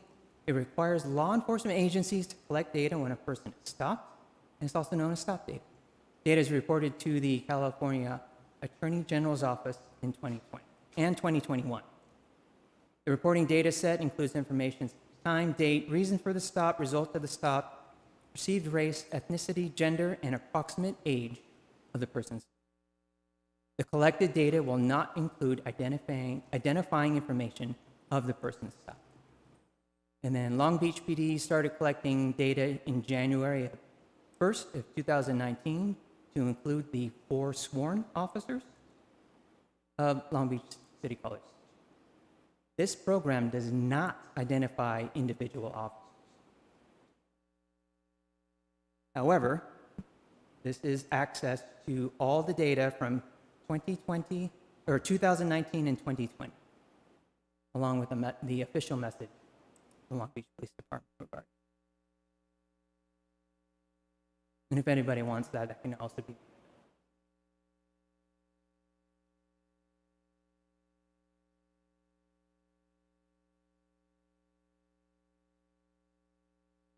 And some photos. Most people know the dapper young man on the, or I say young, he and I went to the same academy. Actually, both those guys and I went to the same academy. That's Officer Stinson with the hat pointing. Yes, Officer Stinson. Officer Chi on the bike. Officer Chi again helping someone with directions in the quad area. Some special events. The young woman in the center there was assigned to the City College for President Biden's visit. And she snapped a photo there. And then, of course, Officer Chi again, not wanting to miss a social media opportunity, donating blood. A little video. And then, obviously, we had COVID-19. And as you can see, Officer Stinson again. I never knew he was all over the place, but apparently he is. Questions? Thank you, Lieutenant. Yeah. Thank you for our other officers who are here tonight with us. Appreciate the report. Before we go to questions, Dr. West, was there anything else? No, sir. Thank you. Great. This is time open to questions from trustees. Dr. Baxter. Yes, hi. I used to edit books for a living, and on your call for service, it should be an increase, not a decrease. Go back. See 176? Thank you for pointing that out. I drive people crazy. You know I leave these things in there just so you guys have something to talk about. There you go. But you're doing a great job, and I didn't mean to pick on you. No, please. Trustee Malulu. I have one question and one comment. To piggyback on Trustee Baxter's book editing skills, I too edited teachers' books myself, so that we're on the same page there. I was just, the same slide, I was just wondering if that red is supposed to be yellow. It appears as if it's supposed to be yellow. Yeah, is that just a mishap? This is PowerPoint at its best. Got it. You know, no worries. I changed that color and the whole setup. Sure. I just want to make sure because we've got the public viewing and we want to state if there's a discrepancy in case there's something missing. And that's why we do these. Crime stats are of interest to a lot of our constituents. So Perfect. just want to make sure that's clarified. I do have one question though, and I believe it's 2 slides back. If you can slide, nope, not that one. Forward or back? You know, I don't remember because these aren't numbered. There was one slide where you showed the increase and decrease in years at the various campuses, at the 2 campuses. And I think it was one of these, and then the other one that said LAC and PCC. Yes. I just wanted, if you're able to opine on why, I know you mentioned property crimes around the LAC campus, increased, property crimes around PCC decreased. Can you attribute that to any particular trend? The only thing I saw when reviewing these statistics, at LAC there was construction going on at and around Building M, and a lot of those property crimes were, I'm going to opine here, possibly done by contractors who either were going to be let go, not by the district, but by their own company, right? Individual people. And it is possible they might have taken some stuff prior or after. That is only an opinion. Okay, and does any of that data reflect any crime that involves students at all Yes. for the property crimes? Yes. Mostly, the students were the victim of a crime, meaning they left their cell phone out or a backpack out. The reports that I read, persons committing property crimes were, to the best of my knowledge, with obviously some leeway, not students. Okay, got it. Thank you. Appreciate that. Welcome. We'll go Trustee Zia. Thank you, Lieutenant Yap. And I want to thank you and your team. You do a fine job of protecting our students, our campus, and staff and faculty. Just out of curiosity, did we examine, since 2020 was an unusual year, the impact or extenuating circumstances of the pandemic, and perhaps how that informed the statistics that we have? I don't know if we examined it so much as compared it with the knowledge that in 2020 we did have an extensive pandemic where all the students were, most of the faculty and a lot of the staff they weren't here. So when there aren't that many people around, crime is going to be down. And it was reflected in the first half of 2020. There are many of these crimes that occurred in the second of 2020 when we opened up. Okay, so is it fair to say that the reason, a good reason for it decreasing was because of less activity on campus? And I do see in 2021 it declined as well, it decreased as well. So I'm assuming it's because we had less serious activity that rose to the level of crime statistics. So it's not just for the pandemic. Is that correct? That can be one interpretation. Okay, great. Thank you. Thank you, Lieutenant Yap. I have one question. Of the theft that was listed in the bar, can you tell us what types of, or theft was the number one crime, what types of, maybe you already said it already, but what was the most frequent kind of topics of theft? Most frequent crime, because when I first was selected for this position, I also did a review of 2019, 20, and then I started my own in 2021. It seems to be some type of vandalism. That seems to be the biggest trend. And I think I addressed this in one of the meetings. Vandalisms, and it's all across the board. It could be a broken window here. It could be an etching here. It could be a fire extinguisher in an elevator here. I mean, they're all across the board.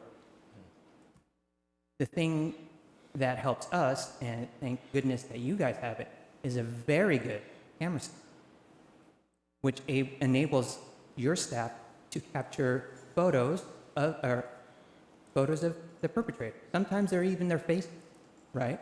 That's a tremendous help. When I was a detective, if we had a photo and we can identify someone, that was very, very helpful. And so we book those photos into evidence and pass them along to our investigation. Thank you. And last question, a friend of mine is a police officer, and we're talking about, so much goes on in the news and in social media about police and trying to highlight some of the good things that happen.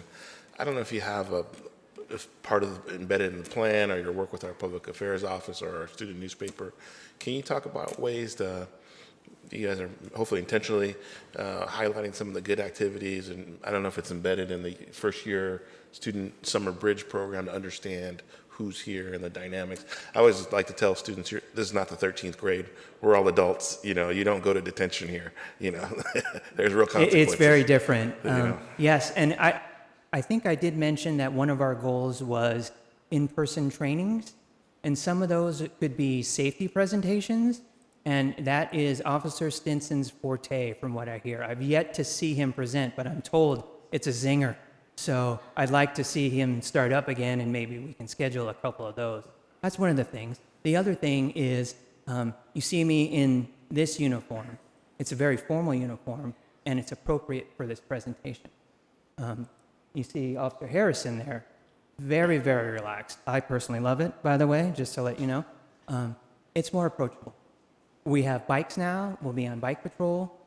I know Officer Doe in the afternoons. I see him coming out, and I saw him last week. Man, he was so sweaty when he came back in, but you know what? He did it. And so we're available in person. We're not in cars. We're out walking around. The only time we would be in a car was to drive through a parking lot because it's, you know, you can just get through it faster. You know what I mean? Those are some of the things we're trying to reach out. Does that answer your question? It does. Okay. Yeah, thank you. No other questions? Well, thank you so much for the presentation tonight, and we're going to move on. Thank you again. Moving to item 6.3. Nope, there is no 6.3. Yes, there is a 6.2, though. I've written all over my notes. Is our annual budget presentation. This meeting is especially early in the month to make sure we meet the statutory deadline for adopting the final budget for this year now that the state legislature has adopted the state budget. And so we have another presentation from Dr. West on adopting the formal budget for 2022-2023. Dr. West. Thank you. Thank you again, Board President Intuck, Board of Trustees, and colleagues of Long Beach City College. I know everyone is super excited to hear my presentation tonight on the adopted budget for fiscal year. I know many of you have probably marked it on your calendars as the event of the year, and I promise I will try not to disappoint. Before I get started, though, going through all 58 slides of tonight's presentation in excruciating detail, I want to set the stage a little. First, I will not be going through all 58 slides in excruciating detail with this presentation tonight, but instead we'll try to highlight some major changes and information to our adopted budget over the coming year. Second, while I won't be going through each slide, I would like to note that the presentation is both comprehensive and complete. It includes information to provide a complete transparency to you, our board, to our campus community, and to the community at large. Pulling this information together took an incredible amount of time and effort from both classified professionals and managers at the college, and it was reviewed and discussed in our LBCC committees, which includes countless faculty, staff, and student participants, all who provided insight, knowledge, and direction to this process. I would be remiss if I did not specifically highlight the great work of our own Director of Fiscal Services, John Thompson, who's in the audience today, in his preparation for tonight's presentation. And I'd also like to thank his outstanding staff. Last, tonight's presentation is very similar to the ones that you've seen before from Vice President Drinkwine. Over the coming year, as I continue to learn more about the college and get to know its culture and this community, my hope is to update and change this presentation in a way for the future that not only makes it better, but also easier to understand and digest, not just for the budget folks in the audience, but for everyone out there who doesn't dream at night of spreadsheets and actuarial reports. In truth, while many people might think that my division owns the budget, we all know the reality is we all own the budget here at LBCC. So without further ado, and if Dario is ready in the back, please put on your running shoes as we jump into tonight's budget presentation. After a few introductory slides here at the beginning describing the content of the presentation, slides 14 through 16 describe how our adopted budget aligns with our Board of Trustee goals, which, as you know, were adopted earlier this year, our institutional priorities adopted in March in this year, and our strategic plan goals from 2016. As you know, those strategic plan goals were updated in June of this year, but as this budget process began last spring, we're going to wait to incorporate those goals next year. Each of the resource allocations were triangulated to align with these three areas, as you've seen in years past. Please note that on our agenda tonight, 12.1, one of the attachments is the annual planning and program review process for budget fiscal year 2022-2023 executive summary. This document provides greater detail on our planning process for this past year and closes the loop on annual planning and program review cycle. Special thanks to Dr. Von Volkenberg and Jennifer Holgram for their work in putting this together. Also located in 12.1 on your agenda is the full 94-page budget book, which highlights all the behind-the-scenes fun stuff from tonight's budget presentation. Slide 18 shows our current timeline, highlighting the governor's budget, May revised, trailer legislation, all bringing us where we are today. Slide 19, for your reference, shows our COLA history with most recent increase of 6.56%, the largest in the last 22 years. Slide 20 highlights new major state chancellors off initiative, the Compendium, a 300-page document that has 300-plus page document that was created for the first time this year, outlining all of the state funding details and associated requirements. This document will be updated throughout the year and as guidelines change and materials change, and is a great reference for anyone looking to understand better grant, categorical, and apportionment funding, or if you just need to read something to help you fall asleep at night. Slide 21 jumps into details with overviews and highlights and impacts to our budget. These dollar amounts are mostly estimated for your reference. Some points to include: the student-centered funding formula, previously mentioned COLA, is about $9 million for LBCC. The base and basic student-centered funding formula increases is roughly $4.2 million for LBCC, and that's based on our metrics and emergency conditions allowance, which you approved at our last meeting. It also removes the COLA from hold harmless in 2024-2025.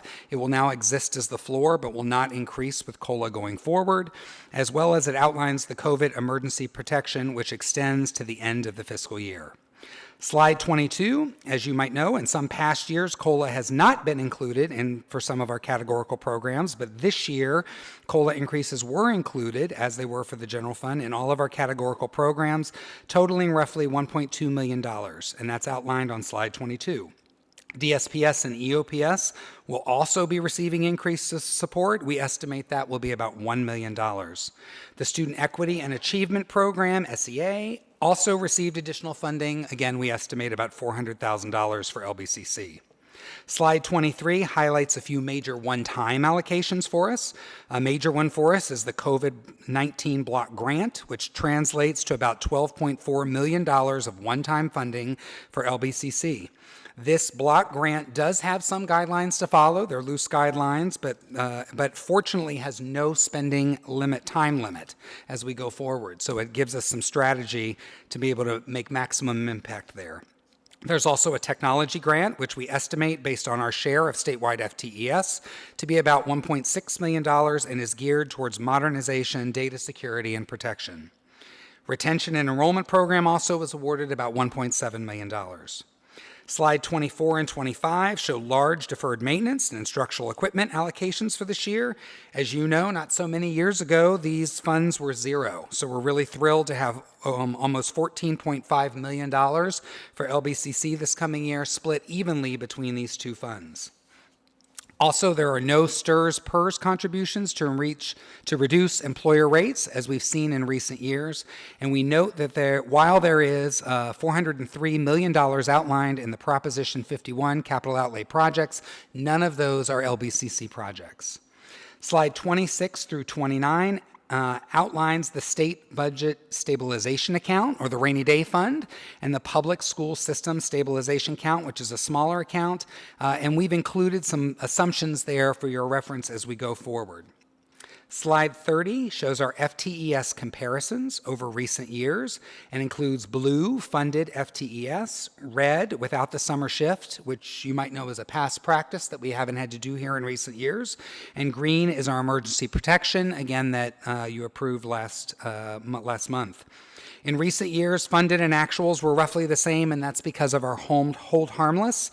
The new green is where we're funded now, and you can see it's been a huge benefit after 2 years of an enrollment decline.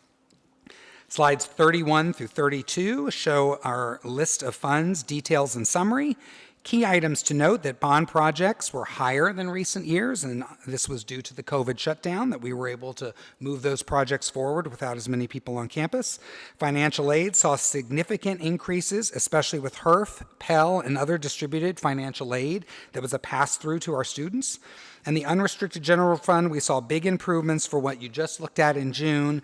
The surplus from this past fiscal year is over $14 million, and tentatively, as you know, we had it about $2 million. Slides 33 through 37 show how we look at the surplus deficit throughout the year. As you know, as we move forward each year, we gain more information. We kind of understand and kind of dial in to what this is going to look like. However, this year we had several things that changed at the very end that made a much larger surplus than we expected. As always, we have some savings from vacancies, salaries, and benefits. This year, it was a lot more than we anticipated. We had people leave the institution, and so there was a large number there. The deficit factor decreased from 3.35% to 0% at year end. That was also a big change. One-time money covered some of our expenses and operations. And we had a lot of supply chain issues, especially in technology, which forced us to shift some of our purchases that we wanted to expend last year into this fiscal year.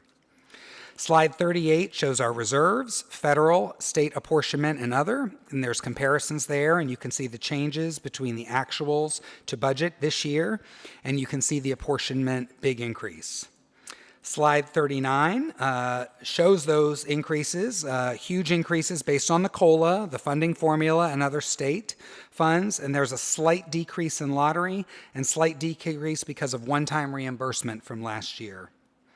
Slide 40 shows you the impact of the emergency conditions allowance again. It allowed us to use the pre-2020, pre-pandemic FTES, which was much better for us. We had a decline of about 2,400 students, and so the calculations from the state chancellor's office and estimated based on advanced apportionment without this would have hurt us. Slide 41 shows a pie chart that shows kind of our unrestricted general fund and how it comes in from various sources. I'll note here you see property taxes is smaller at about 25%.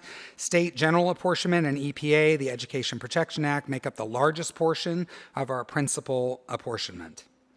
Slide 42 through 46 break down those major expenses with comparisons to past fiscal years and the adopted budget.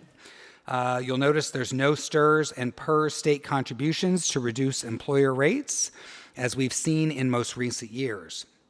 And we, I skipped one.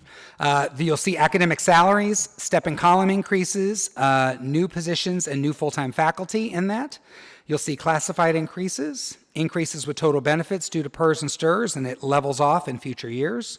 Contracted services like the elections costs we have this year, capital outlay increases, some one-time funds, and additional transfers to the restricted fund for student health.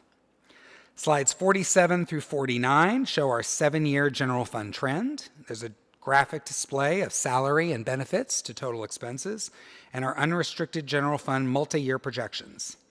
As if this presentation wasn't already a great deal of information to digest, I decided to put some HERF icing on top of this budget cake, and so I've added a few extra slides about HERF. So as you can see on slide 50, the college received about $104.9 million in HERF grants, institutional and direct aid.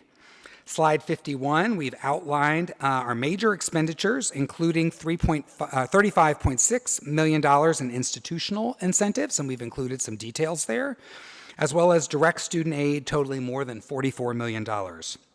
And finally, highlighting monies left to spend by June 30th, 2022, slide 52 shows this detail. And although we outline here about $25.3 million, most of that is encumbered with current positions and initiatives that are ongoing right now. We guess that we have about $5 million total unencumbered at this point, and we have put a process in place to be able to move forward with new initiatives over the coming months to spend that final HERF resources. Slide 53 shows in closing some future budget challenges. Obviously, while the adopted budget shows a $5.6 million surplus, we need to be cautious. And I know us finance and business people say that all the time. We say you got to be cautious, and then you see these big swings at the end. But we're at a time where a couple of key things could happen to us, and the swing can go very quickly to the other side. Declining enrollment trend is a concern for us. It's not easy to build back FTES once you've lost it, and you carry that loss for multiple years as you go forward, so that's a concern. State pension obligations, STRS and PERS were pretty significant this year, and although we see those level off, we're concerned about that. We've outlined, that's illustrated then on slide 54. 55 and 56, other changes cited include that we're still feeling the effects of the retirement incentive. That was a big hit. COVID funding, as you know, and I've shared, is winding down. Return to campus, and we're figuring out that new normal and what it means to work in this new environment. And we're seeing significant economic impacts. Inflation has been big on the first 2 quarters of the year and is expected to continue, and we also expect to continue to have supply chain issues. Slide 57, I've outlined our upcoming budget meetings and schedule for your review, tentatively looking at our next budget workshop to be in February 2023 to kick us off for a new year. And then we get to do this all over again, which is exciting. Thank you all, and I will take any easy questions. Thank you, Dr. West. This is an opportunity now for trustees to ask questions. Up to I have 5 a question. minutes. We'll go to Trustee Zia. First of all, incredible job. And it's very hard. I'm very hard to please when it comes to the budget. So, as we say in Hebrew, kol hakavod, way to go. And I wanted to ask you just a couple of, I'll try to be brief, on page 33. You Okay, went from page 33, negative 2.1, and I know you explained this, to 14.8 million in the surplus. So is that something, you explained this, but is it because it was unrealized allocations, or are we going to see the implications of this in the future, in perpetuity, or in the following years after, for this huge increase? Does that make sense? Sure, yeah, it goes over time. So at the beginning of the fiscal year, we don't know a lot. We know just kind of basic legislation that's come out. We were estimating where our expenses are going to be. We're estimating our revenues. And as we go forward, we're able to dial in a little better. And as I said, kind of in the slide, we were dialed in. We thought we were doing really well. And at the very end of this year, we had a number of things kind of change on us that really brought that dollar amount up higher than we expected. Next year, not showing the negative 2.1, we're looking at about a $5 million surplus we know going in, but there's a lot of unknowns as we go forward with the economy, a lot of unknowns with personnel, a lot of unknowns with our expenditures. And so we're going to continue to dial in as we go forward. But this was a big number. Yeah. Dr. Munoz? If I could also add, and I don't know, Dr. West, if you want to expand a little bit, I did have a pretty in-depth conversation with Vice President Jean Gwine towards the end of her tenure before she left to really understand that swing, because I think there's kind of a normal range of swing from, Dr. West mentioned at the start of the adopted budget process, and as you move through each quarter. Some of my understanding, and please, Dr. West, interject if I'm not accurately portraying anything. One of the big drivers was HERF funds, right? Mm-hmm. So, case in point, we reimbursed ourselves, right? We did a debt forgiveness for students. So when you think about the $2 million plus of student fees that we essentially forgave, for lack of a better term, that money then was able to be reimbursed to us. We wouldn't have typically have had that in the general fund. So that's just one example. Obviously, that doesn't count for a full 14 million, but HERF funds played a very large role, and we know those are one-time funds, and those are going away after this year. So we can't expect and count on that moving forward. Another thing, and I think Dr. West did a really good job of highlighting this, and I would just go, reiterate it, is supply chain issues. So, all these POs were open. There was the intent to make different purchases and things like that, but there was challenges, and so you open the PO, so it's budgeted for it, but then at the end, if there's unspent money in that PO, it goes back to the general fund. So there was other things at play, and then I think the last one really was a lot to do with salary savings because of coming out of the SERP, right, and all the retirement. So it was kind of the perfect storm, the way it was explained to me, that you had, a huge infusion of federal dollars, one-time federal dollars coming in with HERF, combined with some of the supply chain issues that created, I guess, larger amounts of unspent POs. And then finally, the icing on the cake was, we also were coming out of a SERP that year where you had a numerous amount of vacant positions. As you know, this past spring, we hired 39 tenure track faculty. We're not going to have those vacancies, right? So we don't expect to see such a sharp swing as we did. So this year, most likely than not, would be an anomaly. Okay, yeah, that's what I wanted to manage my own expectation. That is this Is this an anomaly? Is it going to be hitting us differently? Just don't want to get my hopes up too high. So it sounds like that's the case. And then page 39, I noticed the decrease in local revenue. What exactly is this? Property taxes, or what is the source of local revenue that you're referring to here? The local revenue, yeah, there was a one-time reimbursement we received in 21-22, and so it was that reimbursement led to the decrease, a $1.1 million decrease for this year. What was the reimbursement? What are we talking about here? Pull the detail. I can get that information for you, the specifics of it, and I'll get that back to you. Sure. So that you have those specifics. I don't have the And detail then in page front of me. 42, yeah, you can get back to me on that. I don't want to take too much time since I didn't submit my questions ahead of time. So page 42 on your one-time expenditure summary, there is an increase of nearly $2 million. What's the basis for that? You're on 42. And Dr. West, sorry, before you answer that, we're at the 5-minute mark, and this will be the last question. Okay. Well, I'm sorry, Trustee Zia, where are you looking? One-time funding for change and increase, it's 1.933. On slide 42? Yeah, in the last column. Why am I not seeing it? It says one-time category right before Oh, other there we are. algo. Again, I can pull that up. I don't have the detail of that one, but it was one time. That's fine. You can I get can it pull to that me. one. I'll pull No that one for you problem. as And then the $20 million investment that we got, where is that realized in the budget? Time is up. You've had 5 minutes of questions. Out of fairness to the other trustees, it's now Trustee Baxter's turn.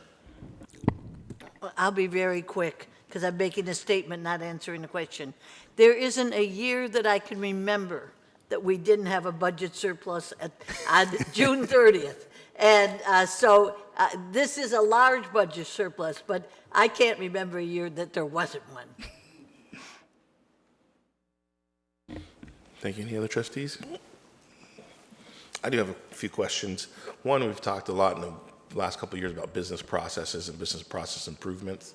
Is there anything in there that you can talk to, or I don't know if it's too specific of a question about how business processes have helped or hurt us in this budget? I'm sorry, what was the last part of that? If it's helped or hurt us in this budget? Improving business processes? We had a big focus, or Marlene had a big focus on business process improvements, and those were going to be Yes, so there dollars was, associated. and this predates even my arrival to the institution, to Long Beach City College. There has been some funds allocated for business process improvements, and I know, folks, I'm not sure, where we're at with those fundings, so maybe we can circle back and research that and give that to the board.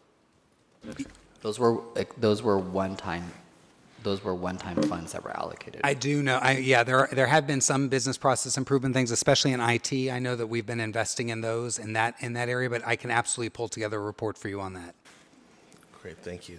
Then also, I don't recall which slide it was, but I think our percent, was it 90 or 92% that we're at for our salary and benefit? Was Yes, that bar chart? we are above, right at the 90%, close to 91% salary and benefits of our total budget, general fund, and.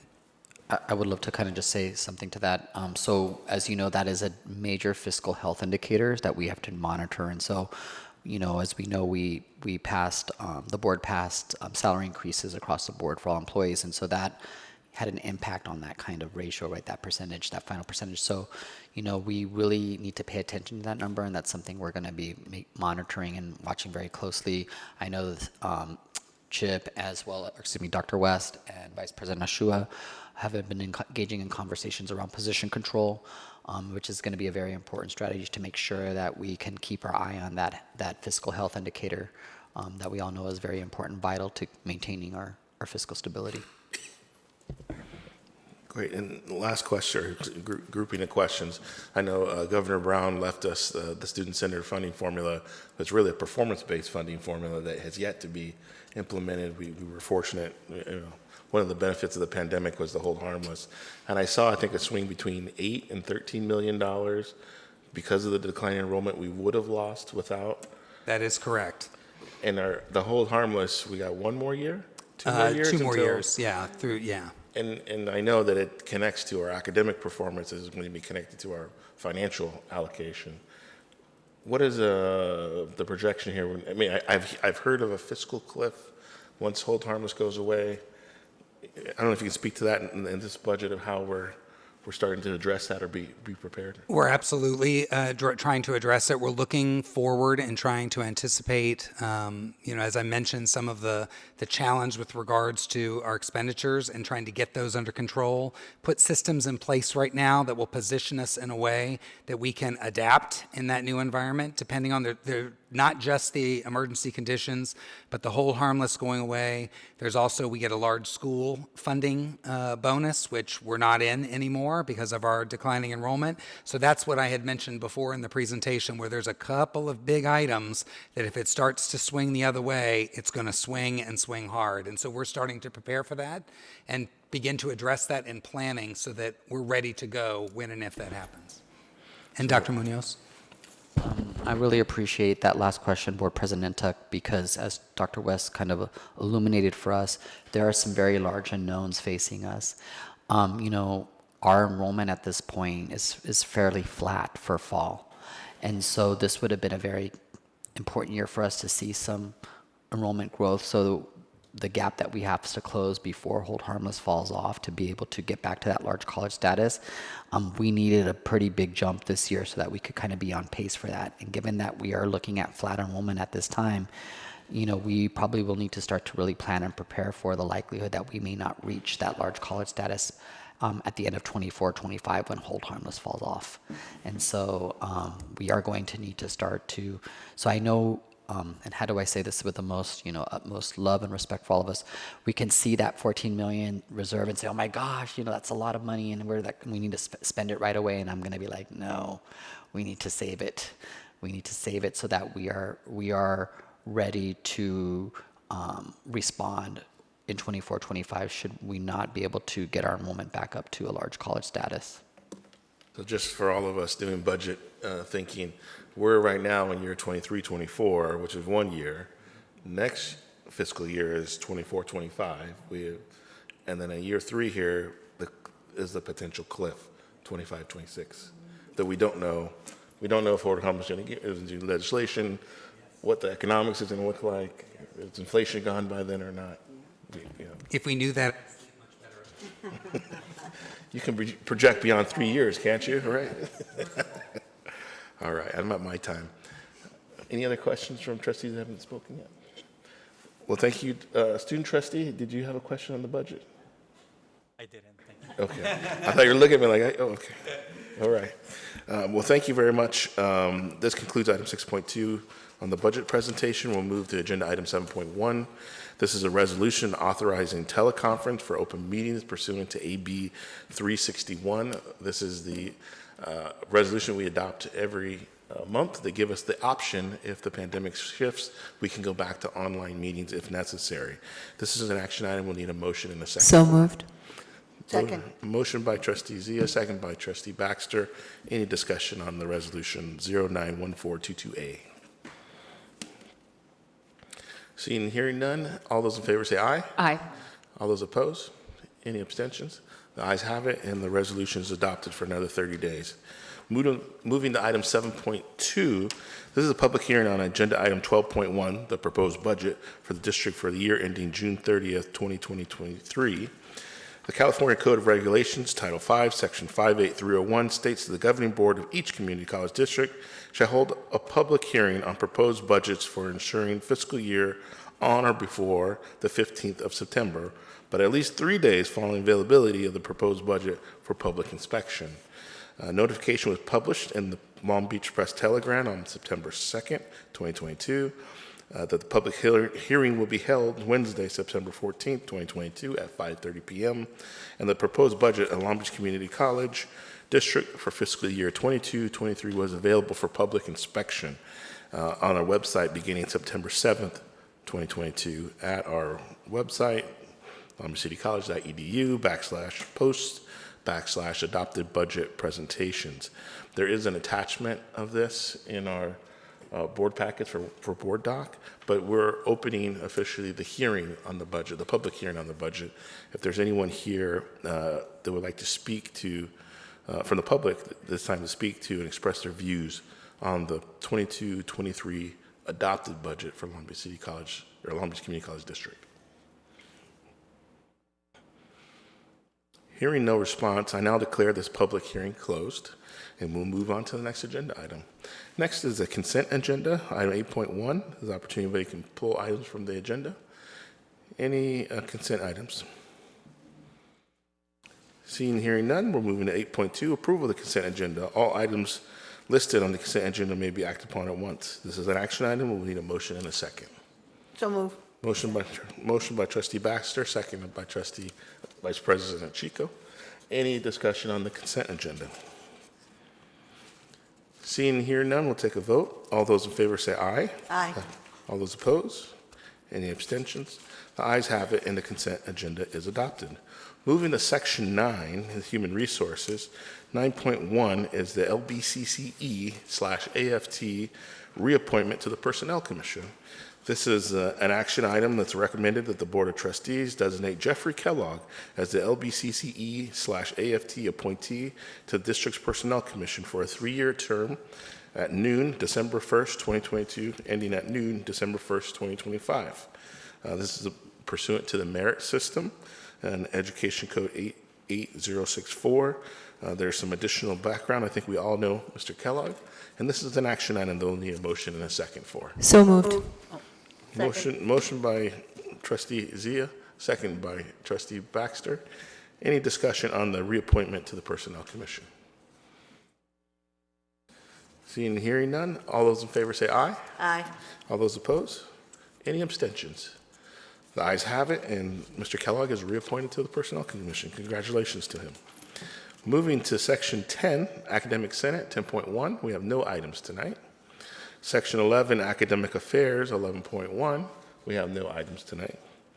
Section 12, Administrative and Business Processes, we got the budget. 12.1, this is the 94-page longer adopted budget and education protection account expenditure plan that has even more details than what was in the presentation. Attached is a copy. This is an action item. It's recommended the Board of Trustees approve the adopted budget for 22-23 and approve the use of the estimated $30,597,498 of the 2022-2023 Education Protection Account (EPA) proceeds resulting from the passage of Proposition 30 and 55 to partially fund instructional salaries and benefits as submitted. There's more detail in the description, and attached is the very comprehensive document, and I'll need a motion and a second. So moved. Second. We have a motion from Trustee Zia, a second from Trustee Baxter. Any discussion on the budget? There is the longer attachment, there's an executive summary, and the budget book. There are 3 separate PDFs attached and available for public review.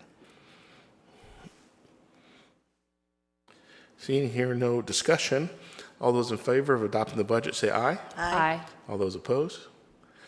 Any abstentions? The ayes have it, and the budget is adopted. Moving to Section 13, Student Services, 13.1, no items tonight. Moving to Section 14, Reports. Reports of the Board of Trustees, 4.1. This is the 5-minute section. I know everyone is waiting with anticipation to go tonight. Who would like to go first? I'm happy to go first. Oh, sorry. Okay. Did you want to Go go? ahead, go ahead. All right, we'll start from this way and move our way across. Trustee Zia. Dario, are you ready? Sorry, Dario, I should have given you a heads up. So on, well, I sent you the, can you start with the latest pictures? Yes, on August 26th, I had the great pleasure of going to College Day and seeing one of our students that Trustee Baxter and I, our second student that we supported through our funds that we supporting housing insecure and food insecure students. So it was great to see her and see her thrive. Next picture, and some of the amazing faculty members and staff. It was such a great day, and big congratulations to all of you for doing a great job. Tracy, you're awesome. You did a wonderful job, all of you. I loved watching the vice presidents and our leadership. So next picture. Yeah, I had the great pleasure. I was invited by Link Housing on August 31st to see their youth housing for students that are getting out of the foster care system and needing housing. And Trustee Baxter and I sit on the committee that we started back in 2015, and Link Housing has a seat at the table. And it was, next picture, great to see my wonderful friend, Supervisor Janice Hahn there, and it was quite a day. It was wonderful, and I'm hopeful we can get units like that soon at our campus. Next picture. And then this is the Labor Day parade. So you heard Suzanne talk about it. It was wonderful, great energy. It was wonderful to see. Go to the next picture, Dario. Good friends from ILWU, Rich Dines. Next picture, and our very own faculty union president, Suzanne Engelhardt, carpenters, and I keep going. ILWU represented, it was awesome, and Attorney General Bonte and my good friend Steve Bradford. So it was awesome to represent, to be there with brothers and sisters in labor. And this is our booth, so I'm so proud. It made me so excited to see Long Beach City College represented. For so many years I've been asking for us to have a representation, so it was nice to see that. So thank you for all those who made that happen. Keep going, the Carpenters, we saw the Carpenters and they were awesome. The band in the background I think is Banning High. And then on September 6th, I was invited as one of 2 elected officials to speak on Prop 30, and I want to flag this for my colleagues. This is a great way to support the disadvantaged communities to meet the mandates that our governor has set for clean air and zero emission vehicles by 2035, and it poses a tax on 36,000 Californians who make over $2 million. So I was proud to stand with the hardworking men and women of working families in support of this, to support the disadvantaged communities that will need the funding generated by this proposition. Next picture. I think that was it, yeah. Yeah, and in closing, I just want to thank all those who participated tonight. This is a great opportunity for us to stand and really exercise, not become, no more over curation, and really exercise critical thinking as an educational institution. And I welcome us doing that and being and exercising radical individuality versus becoming clones of each other and artificial harmony and forced false positivity. So I welcome that, and I look forward to the next report. Thank you, and have a wonderful night, and that's up. Thank you. Okay. Trustee Baxter, you ready? Oh, I gotta wait till my clock She got is 40 back seconds on. you waste. Okay. Let go. All right. Actually, I don't think I'll use 5 minutes, but I'll try. Okay, Dario, if you would show the pictures and then I'll talk about them. Okay, first of all, on Sunday, Trustee Zia and I are putting on the 7th annual fundraiser, Helping Homeless Students. It's at the Horticulture Gardens at PCC.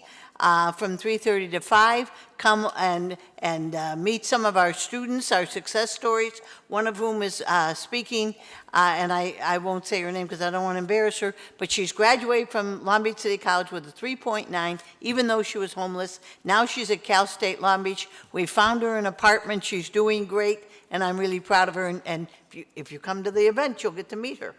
Okay, next one. Then, on last Saturday, our president of AAUW, Sunny Zia, is there with the Cal State Long Beach Scholarship recipients and members. These are 3 very impressive young ladies who are studying all different STEM classes and things like that. And right to left is Denise Montoyo, the co-president, Sharon Westifer on the scholarship committee, of course, Trustee Zia, Joanne Kuroda, who is also on the scholarship committee, and then two of our recipients from Cal State, and then Marianne Takamoto, who is also on the scholarship committee. The Long Beach City College students could not attend, but we also gave scholarships to 2 female students. Okay, next one. Oh, okay. Yesterday I went to I'm smiling, this is awful, it's a memorial, but it's for Roger Rayburn, and on the left is Pete Smith, who told me he was a graduate, and then in the center is Roger's son, Sam Rayburn, who reminded me that I helped him get through Long Beach City College, and his father was just a sweetheart, very, very supportive of the foundation in the beginning. He was public relations, here he is, here's Roger. He was public relations of General Telephone. We got a lot of money from them. He was a fun guy, and I was glad, but this is what I love.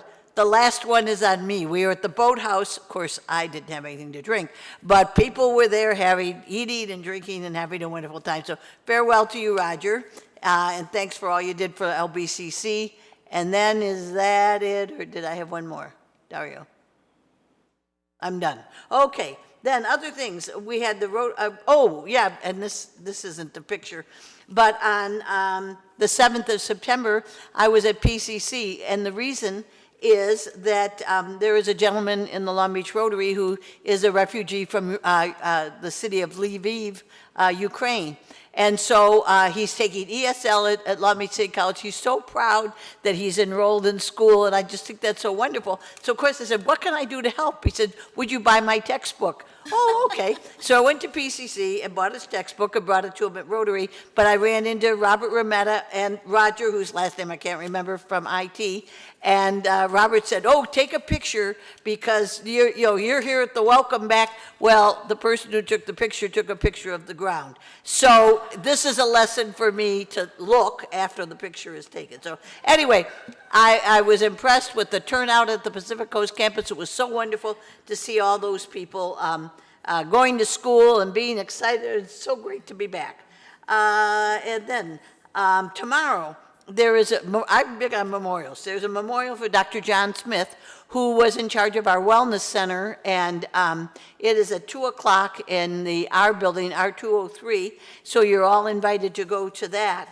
And so, President Untuck, I'd like to adjourn the meeting, not only in memory of Dr. John Smith, but also a lovely, lovely person, Blair D. Giovanni, who also passed away this last month, and she worked in the multi-service center at the Pacific Coast campus and just was a lovely person and reached out to students and helped students, and so I will hand you that. So if we could adjourn the meeting, that would be wonderful, and that's my report. I'm ahead. All right, I'm gonna use all these extra minutes. So, yeah. I'll go next. We'll keep moving along. First, I want to say congratulations to Dr. Munoz. Yeah, this past few weeks, he finished his Aspen Institute Presidential Fellowship, and it's a prestigious award. It's a year-long.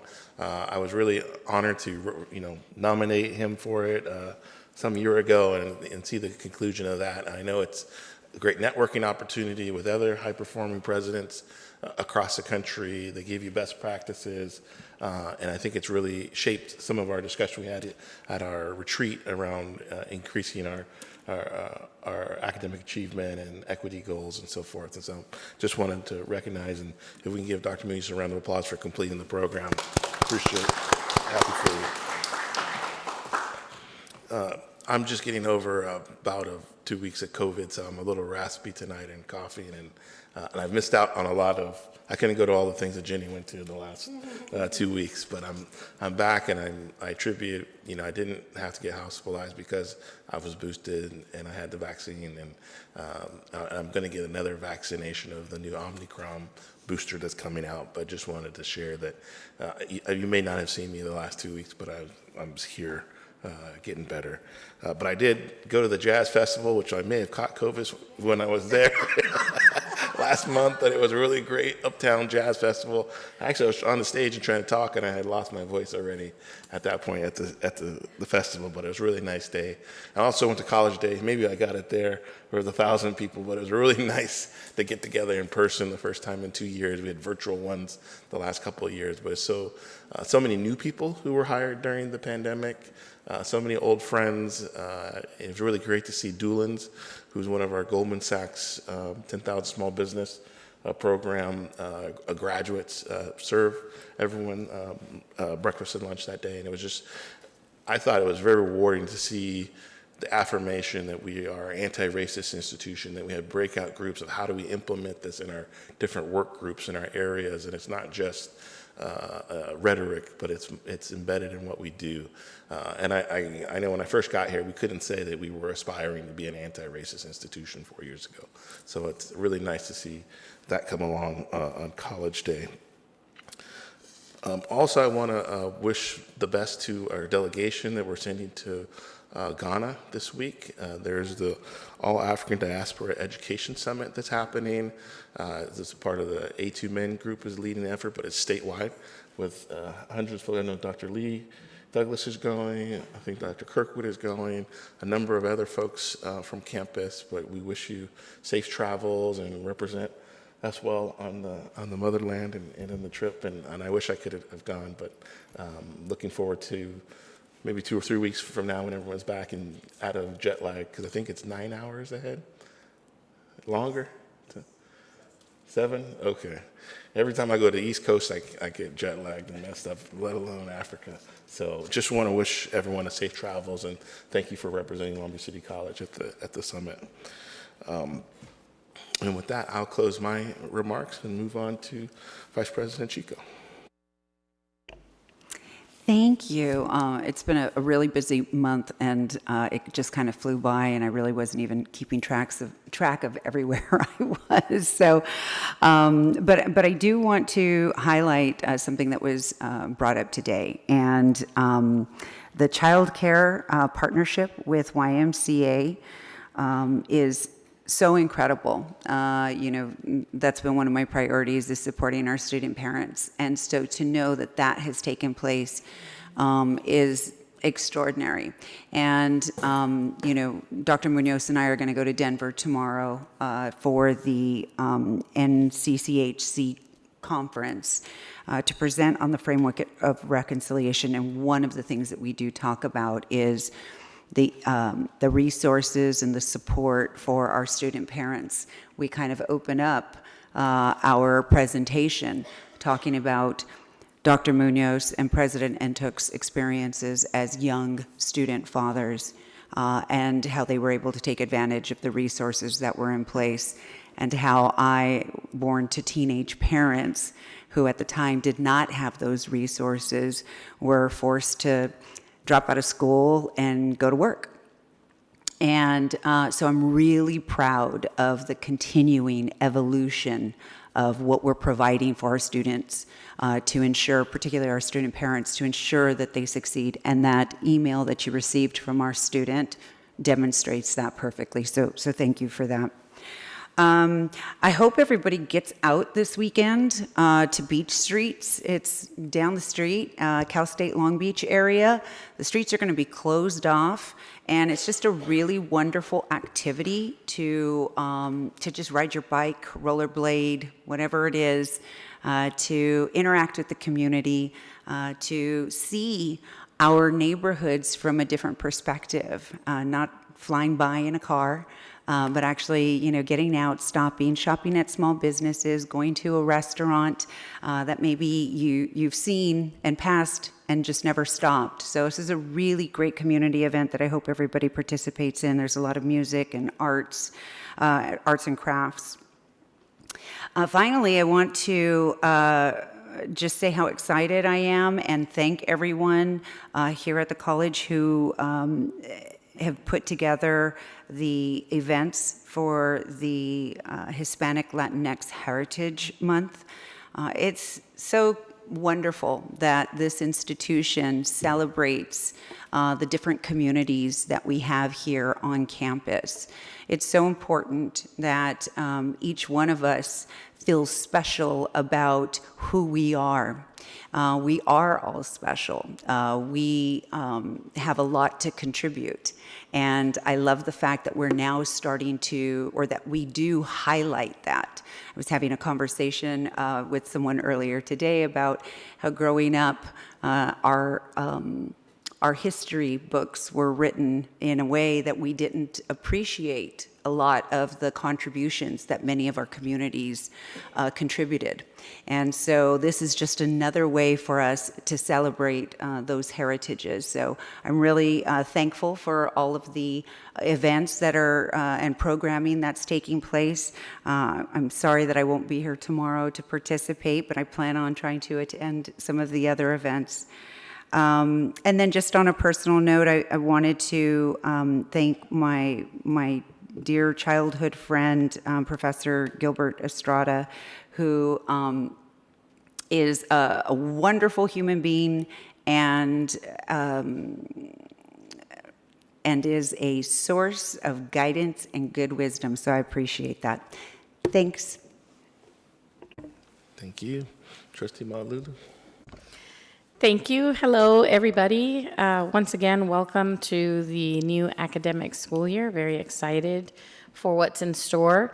Would like to commend Dr. Munoz and the administrative team, as well as the planning committee, for an outstanding college day on the 26th of August.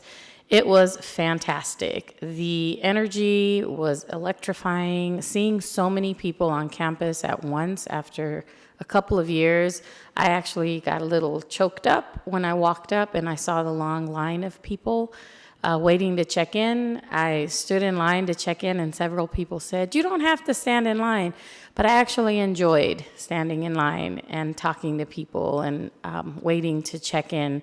I appreciate all of the activities that were planned that day, and I loved the walk-up songs. And I have to tell you, Alana, welcome as ASB president. I believe you and Alex are the A team, Alana and Alex. I think you should brand that on social media.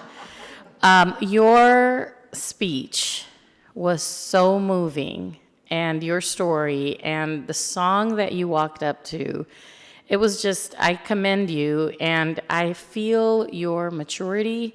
I feel your passion with your military background as a mother, as a student, the age that you are. I think you will do great things. So welcome, and you just left quite an impression on me that day. Yes. My colleague here says you're going to be on the city council and run for president one day. On the 27th, I attended the Uptown Jazz Festival, and I do have a photograph there. Dario, that is our LBCC table. It was a great event, as it always is, and a special moment for me because I don't know if you all remember, but back in 2016 when I was sworn in, one of my childhood best friends, who now works for the Department of Justice, swore me in. She performed the duties, and she was in town for the weekend. So she was my +1 that day, and it was kind of neat walking her around and showing her all the things LBCC does. On the 31st, I attended a NALEO Zoom. I don't know if I shared this with this board or not, but I was elected to the NALEO National Executive Board this past June. I don't think I did. Yeah, so yeah, that happened back in June. Oops. Sorry, I forgot. That was back in June, and we've had a series of meetings, and we do have some events. In fact, Long Beach City College will be presenting at an event later this month, a local event on jobs and workforce development and job security and green jobs. So it's kind of neat to be able to include LBCC on a national platform that way. On the 5th, I was also at Labor Day, which is so interesting to see so many photographs of my union sisters and brothers. You can show the next photo there, Dario. The Los Angeles Harbor Area Labor Day Coalition, the Labor Day Parade, has a long history with the ILWU, which is where I work in my union for the past 22 years. And we host a lot of those events right in our backyard. In fact, Banning Park is where I graduated high school and took our pictures, and that was the band and drill team that I was a part of. I chose to take a picture not of myself, but actually of one of our alumni. This is an LBCC alumni who got so excited when she saw the Long Beach City College table there that she was taking a selfie, and I had to capture that moment because she was like, "This is my school, this is my school." So it just goes to show that we do make a lasting impact on people's lives. And then on the 9th, I was a part of another ACCT Planning Committee meeting, and I will have some information to bring back to the district. And just know that wherever I am and whatever I do, whether it's ACCT or NALEO or wherever, whatever path I'm on, I always bring LBCC with me, and I always highlight the incredible things that our faculty, our staff, our students, and our district family do because of how important it is and how timely and relevant it all is. With that, I would like to again welcome Alex to the dais. I'm sure you're going to be fantastic. You have certainly outdressed Dr. Munoz. So there's going to be a monthly competition here. I can feel it. It's on. So, and I am excited again with the A-team, and really appreciate everybody getting the school year off to a great start and great things ahead. Thank you. Right on time. All right. Thank you. That's everyone's reports. Move to section 14.2, board committee report outs. I don't believe we had any board committees meet in the last 3 weeks since our last meeting. So we'll move on to section 15, public comments on non-agenda items. Did we receive any cards or public comments for tonight? None received. We have not received any, so no further public comments. Moving to item 16 is second closed session, which we will adjourn to momentarily after we close our regular open meeting. And this moves us to item 17, adjournment. The next meeting of the Board of Trustees will be held on October 19th, 2022. Closed session at 4:30, open session at 5:30. We are adjourning tonight. I have two names, Dr. John Smith and Blair DiGiovanni. Was there any other names that we missed? And we'll get the correct spelling to Michelle to make sure it's reflected in the minutes. But if you can join me in a moment of silence, remembering those two souls.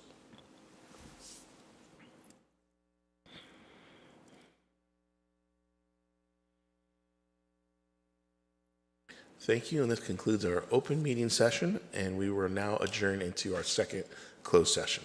Thank you, and have a good evening, everyone.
No, nobody online.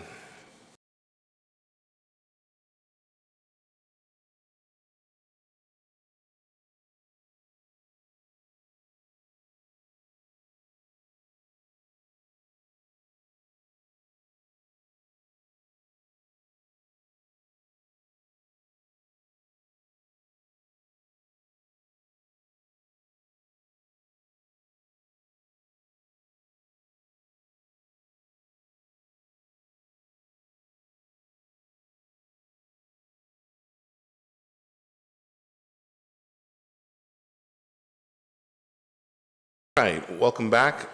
We are reconvening from closed session on this is September 14th meeting of the Board of Trustees. We're coming out of closed session. It's approximately 11:45. Secretary Reese, let's take a roll call of the trustees, please. Virginia Baxter. Here. Herlinda Chico. Present. Vivian Malauulu. Here. Uduak-Joe Intuk. Here. Sunny Zia. Absent. We'll move to report out from closed session. So item 16.1 of our second closed session, we have one reportable action. It is on item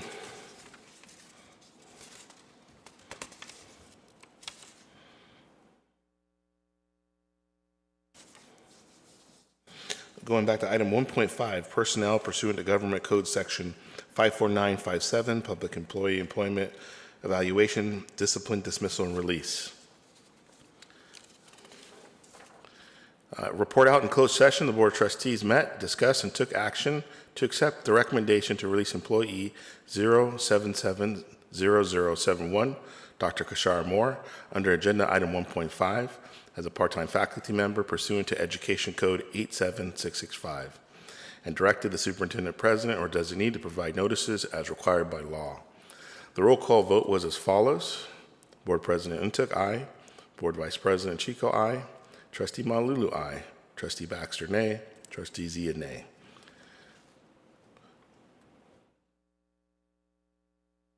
Education Code 87665, the governing board may terminate the employment of a temporary employee as its discretion at the end of the day, week, or which is appropriate. The decision to terminate the employee is not subject to judicial review except as to the time of the termination. That concludes our report out of closed session, and this also concludes our meeting. The next meeting of the Board of Trustees will be on October 19th, 2022, closed session beginning at 4:30 p.m. and open session at 5:30 p.m. This concludes our meeting. We're adjourned. Have a good evening.